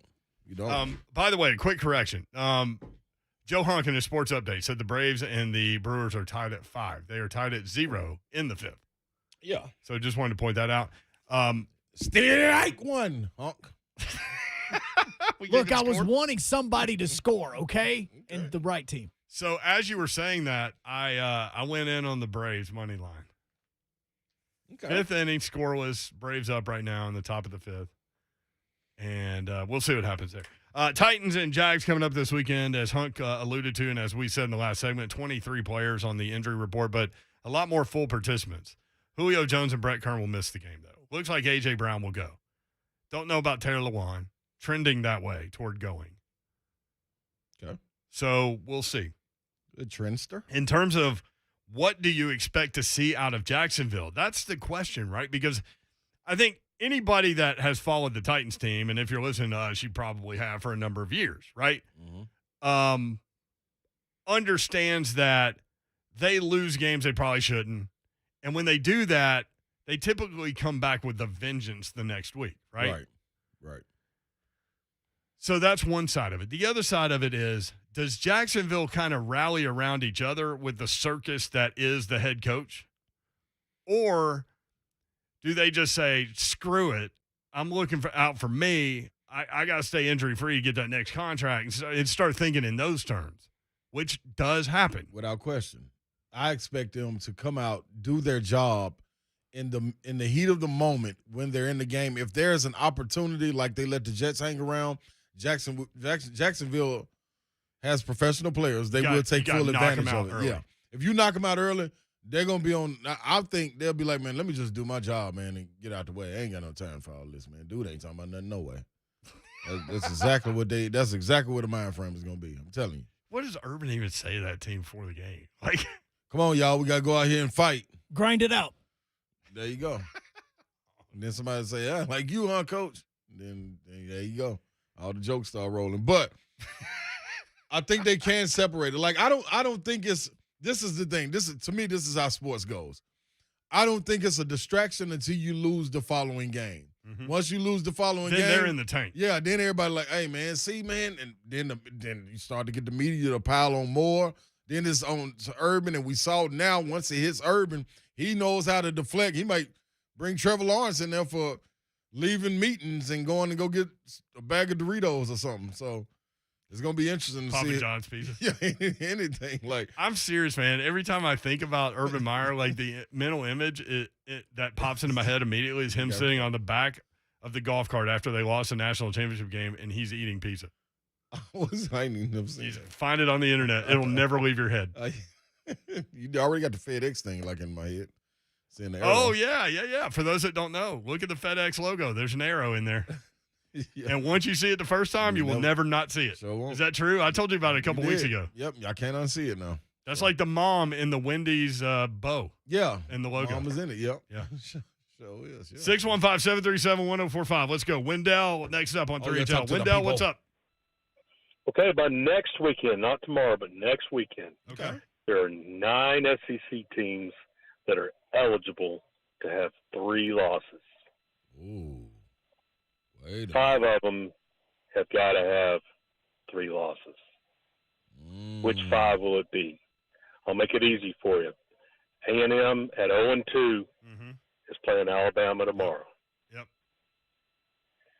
Missouri is playing some stepchild tomorrow, non-SEC team, and they're playing A&M next week. South Carolina has Tennessee tomorrow, and Vanderbilt next week. Yep, sure do. Florida has Vanderbilt this week, LSU next week. Yep. LSU has Kentucky tomorrow, Florida next week. Tennessee has South Carolina, and then Ole Miss. Ole Miss has Arkansas, and then Tennessee. Arkansas has Mississippi, and then Auburn. Yeah, that's going to be a good one, too. Auburn, Arkansas. That's going to be a good one. You're right about that. Thank you, Wendell. Appreciate it. 615-737-1045. Yeah. I think Ole Miss wins both of those games. Sorry, Slay. No, you know what? I would like to say. I think Florida beats LSU and Vandy, so there's that. Arkansas. It'll get interesting. There's parity outside the top 2. I think Arkansas wins this week, and I think they will. You think they beat Ole Miss? Yeah, and then I think they beat Auburn. Ooh, money line winner for Arkansas. Just saying. See, I always look in those terms when you start talking. Yeah, I'm just saying. But and they get +5. So that's right. 615-737-1045. Mike in Nashville next up. Mike, what's up? Mike. Nothing much. How you guys doing? Doing good, man. How you doing on this great Friday? Doing good. It's payday.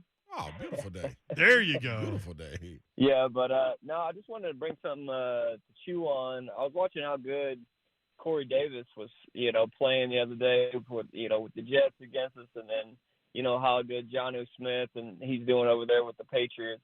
I was just wondering, do y'all think it was a good move to bring in Julio, Phil, Jonnu, and Corey? It just really been bugging me because I've been watching them, ever since they left the Titans and how good they've been doing. So I was just throwing it out in the mix. Well, in terms of Jonnu, he's actually struggling. He only has like 80 yards receiving, and there's talk that they may try to trade him. But and I said this in a moment. Jonnu went for the Patriots, right, in free agency, and then they go get Hunter Henry. And if I'm not Jonnu Smith at that moment, I'm like, okay, look, I know the Patriots like to have that 2 tight end system, but dang, man. That was kind of a blow there. Yeah. In terms of Corey Davis, the Titans were never going to be able to keep him financially. Right. Just with where they were. So we said that last offseason, that Corey Davis was not going to be a Titan after last year, no matter what happened. Because if he played well, he was going to position himself outside the financial market, right? Like somebody was going to overpay for him. Mm-hmm. And or he would not play well and they wouldn't want him back anyway. Corey Davis against the Titans, 4 receptions, 111 yards, and a touchdown. Mm-hmm. Yeah, but Jonnu Smith on the other side is struggling. Yep. And Savagery chimed in on the chat, YouTube chat. Corey's only had 2 good games, which is true. So we saw one of them. Yeah. Well, yeah. 615-737-1045. Braxton at Brent Doherty. Houston is so trash. Ooh. Houston's up 2-0 in a best of 5. Trash talk, then a rebuttal. Let's trash go. Talk. There we go. Maybe they got the trash cans working again. I don't know. And let me tell you something. I don't care. Let me go against the grain there a little bit. I don't care. I like it. It's buzzers now. Remember, they graduated from the trash can, and now they went to the buzzers. Oh, you own the body. You think they put like a chip inside their arm or something, and it just like vibrates when the change-up's coming? Yeah, somebody now they've went to that sort of tech where it looks like they're getting like a COVID shot, but instead it's really just something in there to let them know whenever the change-up or the curveball's coming. Yeah. Uh-huh. That's a total conspiracy theory. If that actually happens, I'm kidding. That's the only time you want to know when something's coming. Like, don't tell me when the fastball's coming. Tell me when the off-speed's coming. Yeah. I hated people telling me what was coming. Because they could be wrong. Yes, because they could have read it wrong. And for those that don't know, look, we've had professional baseball players in studio that have told us what we all know if you follow the game closely enough. When you get a runner on second base, the signals change. Yep.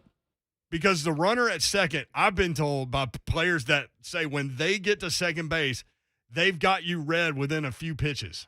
Yeah. Like it's that fast. And a lot of times you also have a pitcher that's not pitching in the game that's standing up on the rail that is literally staring down at the pitcher as well as the catcher and the pitching coach to see if they can pick up a signal. So all that happens all the time.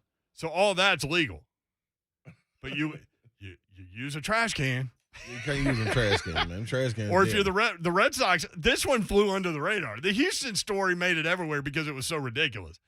But the Red Sox story is cameras in the outfield, right? Well, the Red Sox story is it's the instant replay camera that Major League Baseball installed, and the players were going into the instant replay room during the regular season to look at the cameras. Once the postseason started, they couldn't do it because Major League Baseball officials were actually in there.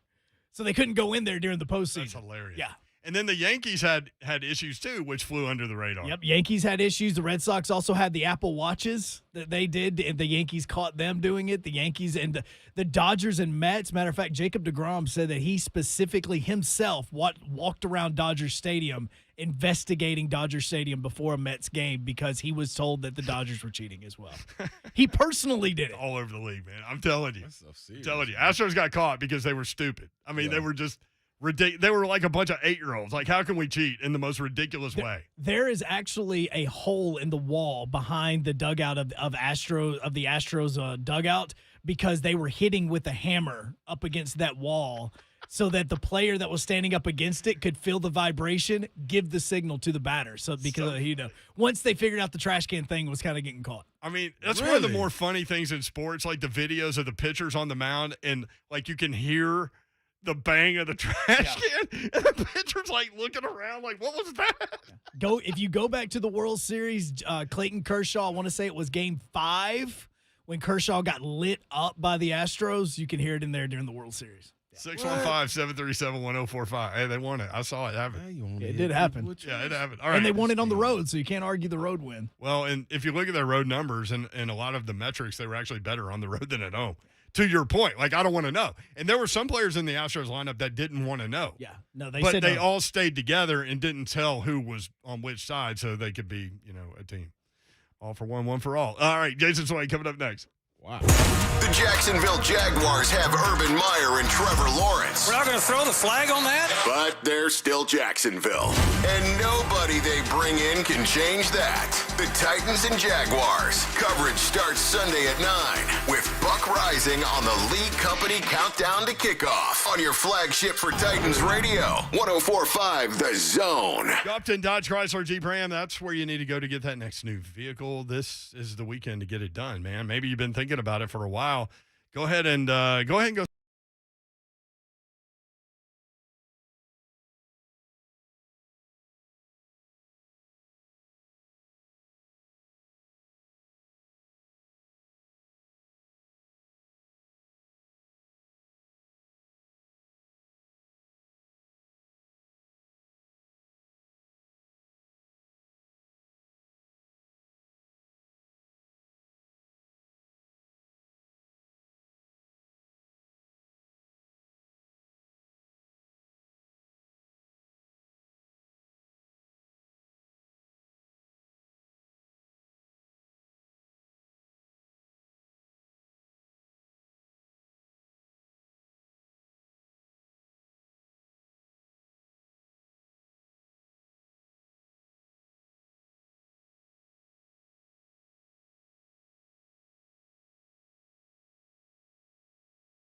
and Fridays. Oh, little Red Hot Chili Peppers there. Still scoreless. Atlanta just punched out for the third out. Why does everybody throw to first when they I don't get know. a strikeout now? I think it's always the opposite or the same side that the batter is on. So if it's a right-handed batter, they throw to third. If it's a left-handed batter, they throw to first. Maybe that's true, but I've only noticed first now. I don't know. Well, I don't understand is why are you throwing to first on the third out anyway? Just roll the ball back to the mound. No, don't roll it. I know because seriously, people in the stands are gambling as to whether or not the ball is going to end up on the dirt. Yes, that's Really? a That's a prop bet. thing. Yes. Watch it next time you go to a baseball game. Watch when the inning ends on a strikeout. Watch the people around you. Oh, yeah, the 'Cause catcher and yeah. They'll bet on whether or not when the catcher rolls it back, Will it make it that to the it dirt? ends up on the mound or off the mound. Wow, That's a true thing. It's like curling. You're just trying to get it on the spot. Yeah, I wonder. Our 11-year-olds when they get a strikeout, they throw to first to throw it around the horn. I don't get it. I don't understand the throwing to first thing, mainly because it terrifies me to do it. Jayson Swain, President CEO of SwainEvent.com. There he is. At Swain Event. What's up, Jason? What's going on? How y'all doing? Oh, we're Great. good. Doing great. Tennessee is a 2.5-point underdog, played really well. How are they going to do as a 10.5-point favorite against an SEC team? That's the question. I mean, I think they're going to go out there and play like they played all season long, and that's play hard and be well coached. I think they'll fly around. I don't think this team has any reason to be looking past South Carolina or not respecting South Carolina. I mean, we won one SEC game, and we beat Mizzou. That's maybe a little bit better than Vanderbilt, to be honest. So I think this team is still hungry. They're not satisfied, and they have an opportunity to go out there and get their second SEC win. And I think the matchups are in their favor. Well, Kentucky only beat Missouri by 7. Yeah, Is that I true? mean, I'm thinking of South Carolina. Sorry.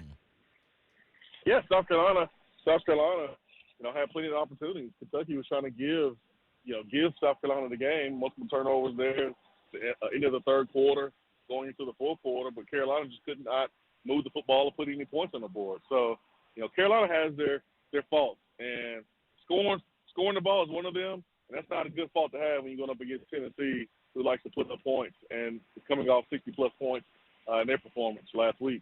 Swain, they're averaging 40.8 points per game. They haven't finished a season with 40 or more points as a point per game average since 1993.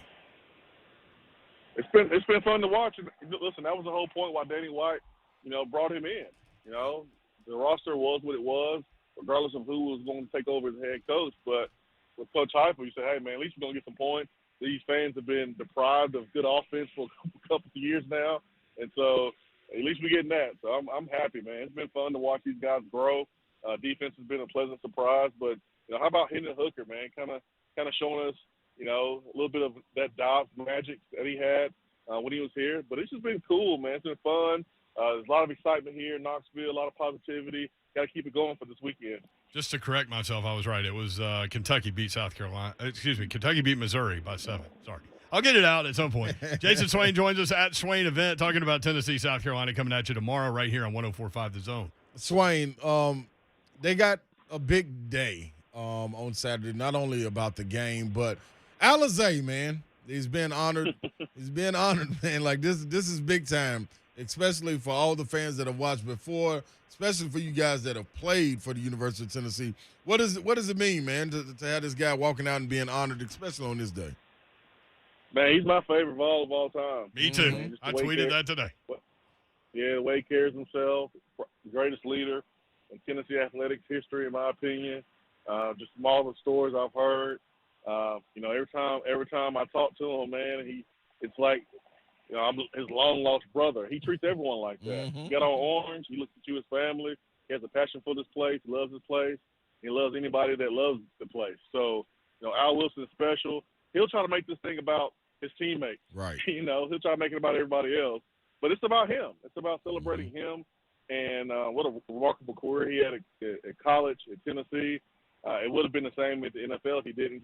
Wouldn't have got hurt. But, man, he's just a special human being. And I'm glad that we are honoring him tomorrow. And he's speaking to the team. He's leading the team out on the ball walk. So you know this team will be ready to go. Man, that's woo-wee. That's gonna be it right there. With the dark mode jerseys too. What do you think, man?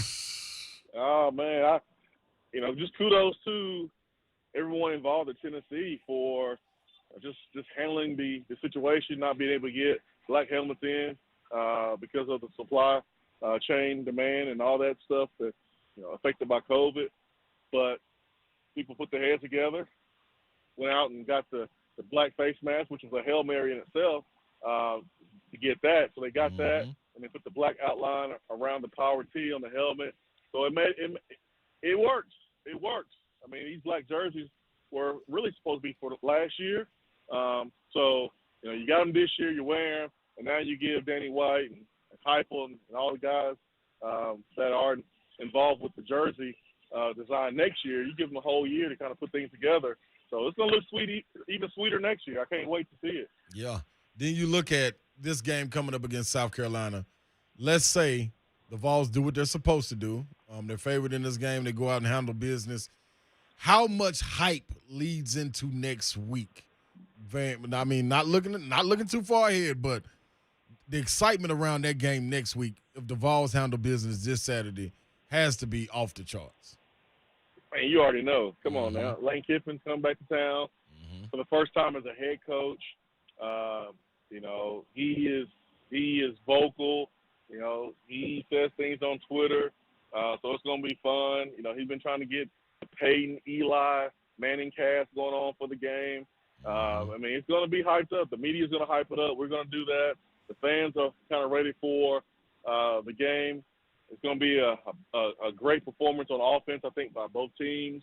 So, yeah, man. I mean, it's going to be everything is advertised, I think. It's going to be fun leading up to the game. So Tennessee should be 4-2 and have an opportunity to go play a ranked team at home. Yes. Prime time. It's a great opportunity for these fans. I mean, we haven't had many primetime games, so you get that atmosphere with the lights and all that good stuff. So that place will be jacked for sure next weekend. We win tomorrow. Jayson Swain, not Swain event with us. You mentioned the offense, and in terms of the matchup with South Carolina, they're going to have to score points, which is going to be tough for them. But looking at Tennessee's offense, you mentioned Hendon Hooker ranks 5th nationally in pass efficiency, completing almost 70% of his passes, 10 touchdowns, 1 interception. They move the ball quickly. We knew that coming in, lead the nation in plays per minute, also 5th in the nation in total offense. But here's the surprise to me, Swain. That rush defense, 4 out of the 5 opponents under 100 yards. First time since 2005 through 5 games. That's amazing. Yeah, that's the defense has been a pleasant surprise. Very, very impressive. You think about, Luke Doty over there in South Carolina, he's making his 5th start.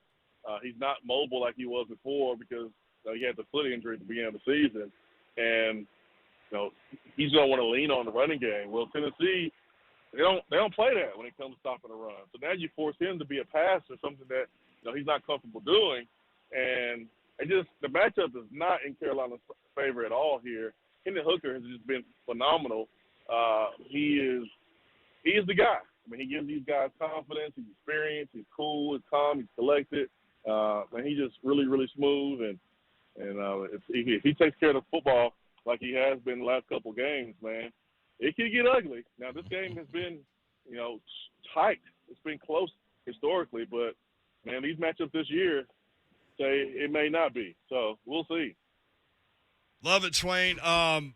We'll talk with you next week about that Ole Miss game. That's going to be fun. And me and my road dog, Connor Doherty, are headed up that way for that game. So we'll look you up. Oh, for sure, man. We'll have a popcorn ready for next week. That's for sure. Hey. There he is. At SwainEvent, SwainEvent.com, the website. Thank you, Jason. Good to see you, man. See y'all. All right, Swain.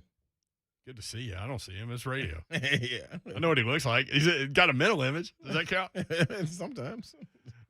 Brewers got a man on with nobody out, and then 1 out, 2 outs. Here we are. 2 outs, runner on first, nothing the score. And Brady's trying to get out of that 6th inning. And we'll keep you updated. The defense has been the surprise. Look, new coach, new system, all that, don't know who the quarterback is. The quarterback actually is the guy that wasn't the quarterback, right? So it's hard to just write off the offensive success. Right. because they're throwing out numbers that haven't been done at Tennessee in a long time. Exactly. But he's right. The defense is kind of the surprise point because we were all anticipating like these massive shootout games, and the defense has really held up despite the fact that they can't really rotate. 71 scholarship players. So true. Now, you've got South Carolina this week. You better win it. Yeah. You better win it. You got to win this game. Because then you got Ole Miss, and at that point, like, I know you want to beat Lane Kiffin, but if you can win this game, then you're kind of playing with house money there. Right. And you've got Alabama and Georgia coming up, and a lot of these numbers will come down and come back to reality. Yep. Back to life, back to reality. But then that Kentucky game becomes big. Yep. South Alabama, Vandy. Yep. So you get them numbers back you up. Beat South Carolina. You're right, Slay. The road to 7 wins is there, which it's right there. I had them at 6 before the season. Yeah, and that was people looked at us like we was crazy too when we said that. Like, how are they gonna do that? But now you're looking at it like, man, I see this team. I see what Josh Heupel is doing as far as scheming guys open. Now you have a guy that's set right there at the quarterback spot and can deliver the ball. So I think that changes the whole dynamic, and people are starting to see what we've been seeing. Brent, we saw this in the preseason. People say orange tinted glasses and all that. No. Well, yeah. No. Well, yeah. No. I mean, yeah. No. It'd be different if we said 8 or 9 wins, or like you and Bab said 7 or 8 wins for Auburn. Hey, whose shot that he called last week actually hit? It was yours. Thank you. Well, remember, we had that little bet on yes, we did. Would Tennessee outperform the 6? Would Auburn outperform the 7? Yeah. So we'll see. Yeah, we on pace. It's gonna get interesting going down the stretch. By the way, y'all counted that LSU as one of the losses for Auburn. That's all I'm saying. I did. Yes, I did. Without question. I did. You're all right. I still got it written down. I'll go through it. Thank God you came back from double digit. Lord have mercy. On the wrong side of things to Georgia State or whatever. Right. You know what? That's the reason why we brought TJ Finley in, for moments like that. And just that, because he didn't see the field really that much against LSU. He saw like one series, if that. Oh, I'm looking through my notes, boy. It's gonna pop up too. Hey, here's what we got coming back. What we got coming back? We've got the Parsley. Ooh. Which people listening yesterday, and people took advantage of Parsley yesterday. Yep. They were happy people last night. Yes, they were. Now, you can't hit them all. Yeah. But you're going to try. I'm going to get close. We're going to throw out 1, maybe even 2. Mm-hmm. Parslays when we come back. Also, better tap in. We're going to celebrate Al Wilson. Oh, yeah. That's only right. The Vol Network put out a video of Al Wilson in celebration of the College Football Hall of Famer being recognized in Knoxville tomorrow. But the audio part of that actually works. So we'll play that for you when we come back next on 104.5 The Zone. Blaine and Mickey never let up. You better go out there guns a-blazing. If you're a starter in this league, and it doesn't matter who you go against, you better let them know that you're the real deal. You can't even crack that window, can you?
Predators do that just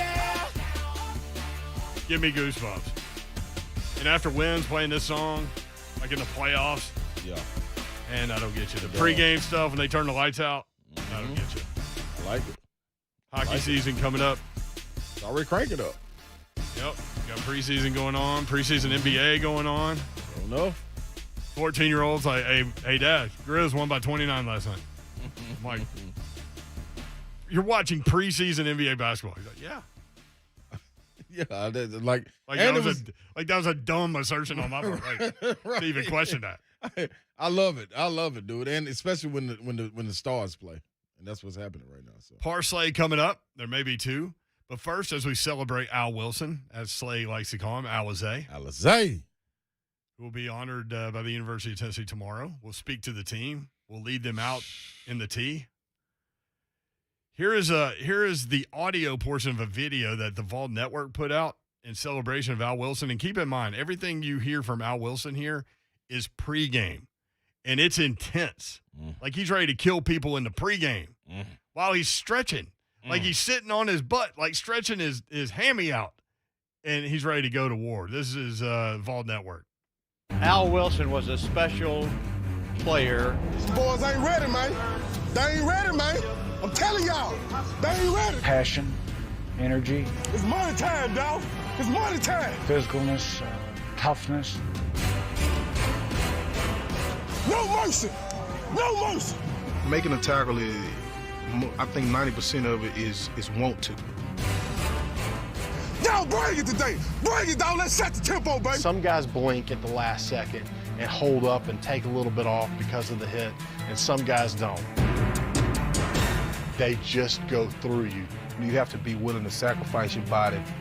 Fall to the foul, boy. You know what I'm saying? Fall to the foul, big boy. And I remember just going, man, that guy could kill me.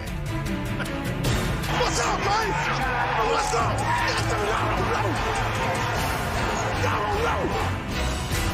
You know, I wore the number 7 in high school, and when I got to the University of Tennessee, number 7 was taken by Jason Parker. And the number 7 represented my mother's birthday, which is February the 7th. And once I saw that I couldn't get number 7, I figured I can get 27, which is February the 2nd month in the year, in the 7th day. So that whole 27 related strictly to my mother's birthday, and kind of just my dedication and show her my love for her. The number only identifies who the player is, not what. But Al Wilson was more than a player. He made the defense spectacular because of his character and his upbringing. That's what I always thought. I don't know how many tackles he made, doesn't matter. He was the force on defense for that Tennessee team. He'd make those speeches at halftime. He made them before the game. He made them on the sideline. He made them in the huddle. And everybody thinks one of those pump-up speeches has to be all, row guy. He did all that, we're going to beat them and all that stuff. But then the other part was he'd just look at us sometime and go, man, we are so good. I tell you what, this team doesn't have a chance out here tonight. Some boys ain't ready, man. They ain't ready, man. I'm telling y'all, they ain't ready, dog. Without a doubt, we intimidated a lot of teams and a lot of quarterbacks, a lot of running backs. What I brought to it was I just believe my passion for the game, my love for it. I truly enjoyed playing the game of football. It was something that I really got to. I had so much fun doing it. I think my passion mixed with Coach Chavis's will to win, his knowledge of the game, I just think it was a great combination of, for the two of us. Ball till you fall. I told Al Wilson when he was on with us a few weeks ago. That's what I tell my kids all the time before they go play sports. Ball till you fall. That's crazy. No matter what's going on out there. Yeah, that's it. You know what? I never knew he was saying that. My freshman year coming in, that's exactly the phrase I came up with in the preseason. Oh, yeah? We got to put on shirts, and then we gave the definition on the back for the strength and conditioning program. That's when we was getting shirts. The more I got to know you, the more I saw Al Wilson and you as very similar personality types. Hey, man, dude was a dog, man. So were you. Oh, well, thank you. You pat yourself on the back. I'd have done it, but I can't get through this COVID environment. You're only as good as your next parsley, just letting you know. Well, I've been on fire all week. Well, before you get to that, Brewers 2-run homer. Oh, dang. Bottom of the 7th. Oh, Braves. Dude, I'm telling you. Well, you know what we need is a hunk to play the Brewers. Yeah. The hunk Braves play the Brewers. Okay, now I'm letting you know right now. We swapped to MLB The Show. It's over. That's my jam right there. I grew up playing baseball. At a high level. Like, people get on to me for playing it on all Madden on Madden. I'm playing it on, like, Legend Plus on that spot that you try to hit with about the size of the baseball itself. That's my jam. There's a joke in there somewhere. Hey, by the way, A.J. Brown, we told you to play him in your Wednesday game. We did. I think he will play this weekend. He is not listed as questionable or anything. He is good to go. He is good to go. And Julio Jones not good to go, and you didn't play with him. So that Did was the not correct play. decision there. That's All right, Parsley connected last night. Bang. What do you got going today? Here we go. Listen, people. I'm going to give you two. Two NCAA parlays. First of all, parlay is brought to you by IntelliTurf. Make the intelligent decision and switch to IntelliTurf. Like at home? I do like that. Good job, man. That was well done. That was very well done, man. Yeah, man. Pat yourself on the back again. Here we go. Just don't break your arm. Only as good as your next parlay. Hey, you can do that by hitting up my man Kent McMillan, man. So Kent reached out, man, and we got this parlay thing going. 615-804-4927. Holla at my dog, Kent. You know what I mean? That's a VFL, too. But here we go. Parlay, people. Write it down. Take a picture. I don't give $2. Vols, 10.5. Florida, -39. Iowa, -2. Georgia, -15. That's one parlay. Oh, I like that one. Like that one? Like how I coupled it? I like that one. Okay, so here's the next one. Nicely done. Okay, here's the next parlay. Virginia Tech, money line. Texas, take the 3.5. Arkansas, take the 5. And this is the one, people. Kentucky Kitty Cat Cats, giving up 2.5. Go get it. That's the college parlay. That's it. And on Sunday, here's the bonus. Uh-oh. NFL parlay. I'm rolling with Mariani. You're going to have to tweet all these out. Should I tweet them out? You're going to have to. Yeah, you went quickly. Yeah, you went too quick. NFL, Titans, giving up 5. The Bills, take that money line. They're giving up 2.5, but I'm confident they're going to beat the Chiefs. The Ravens, give up the 7. There you go, man. That's the NFL. I can't do nothing but tell you, man, the parlay is brought to you by IntelliTurf. My guy, Kent McMillan. Dub it. Put it on the grass. Money's good when you put it on the grass. How about that? That's another T-shirt. I've never seen a guy talking T-shirt slogans more than Ron Slay.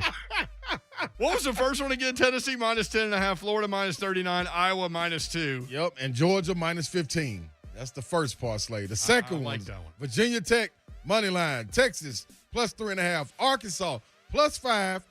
Kentucky, I'm sorry, y'all. Kentucky, -2.5. I got to say it. This news just out. Seahawks bracing for Russell Wilson to miss at least a month, possibly 6 to 8 weeks. Did you see that finger? It's like a I got a Bishop. finger like that. It's Look. a Blaine Bishop finger. That's it. It's his fault. I didn't hit my parlay. Why is it your middle finger? It was in the glove, and I tried to make the catch, and the ball hit my finger, and it smashed All right, it in. what's coming up next, Hank? It's coming up next. We get to hear Peter Burns again in a short version of the after party, and then you get football, Independence versus Summit. Yesterday, you cut it off right as Cosell was going to describe how Josh Reynolds ran his route wrong. You know how you find that? On the podcast. You get the whole version. Later. Have a great weekend, NBA people. is worth tonight, too. Be on the lookout. Hear every Titans play with Mike Keith and Coach Dave McGinnis on The Call. Touchdown, Titans! Your home for Titans football. 104.5 The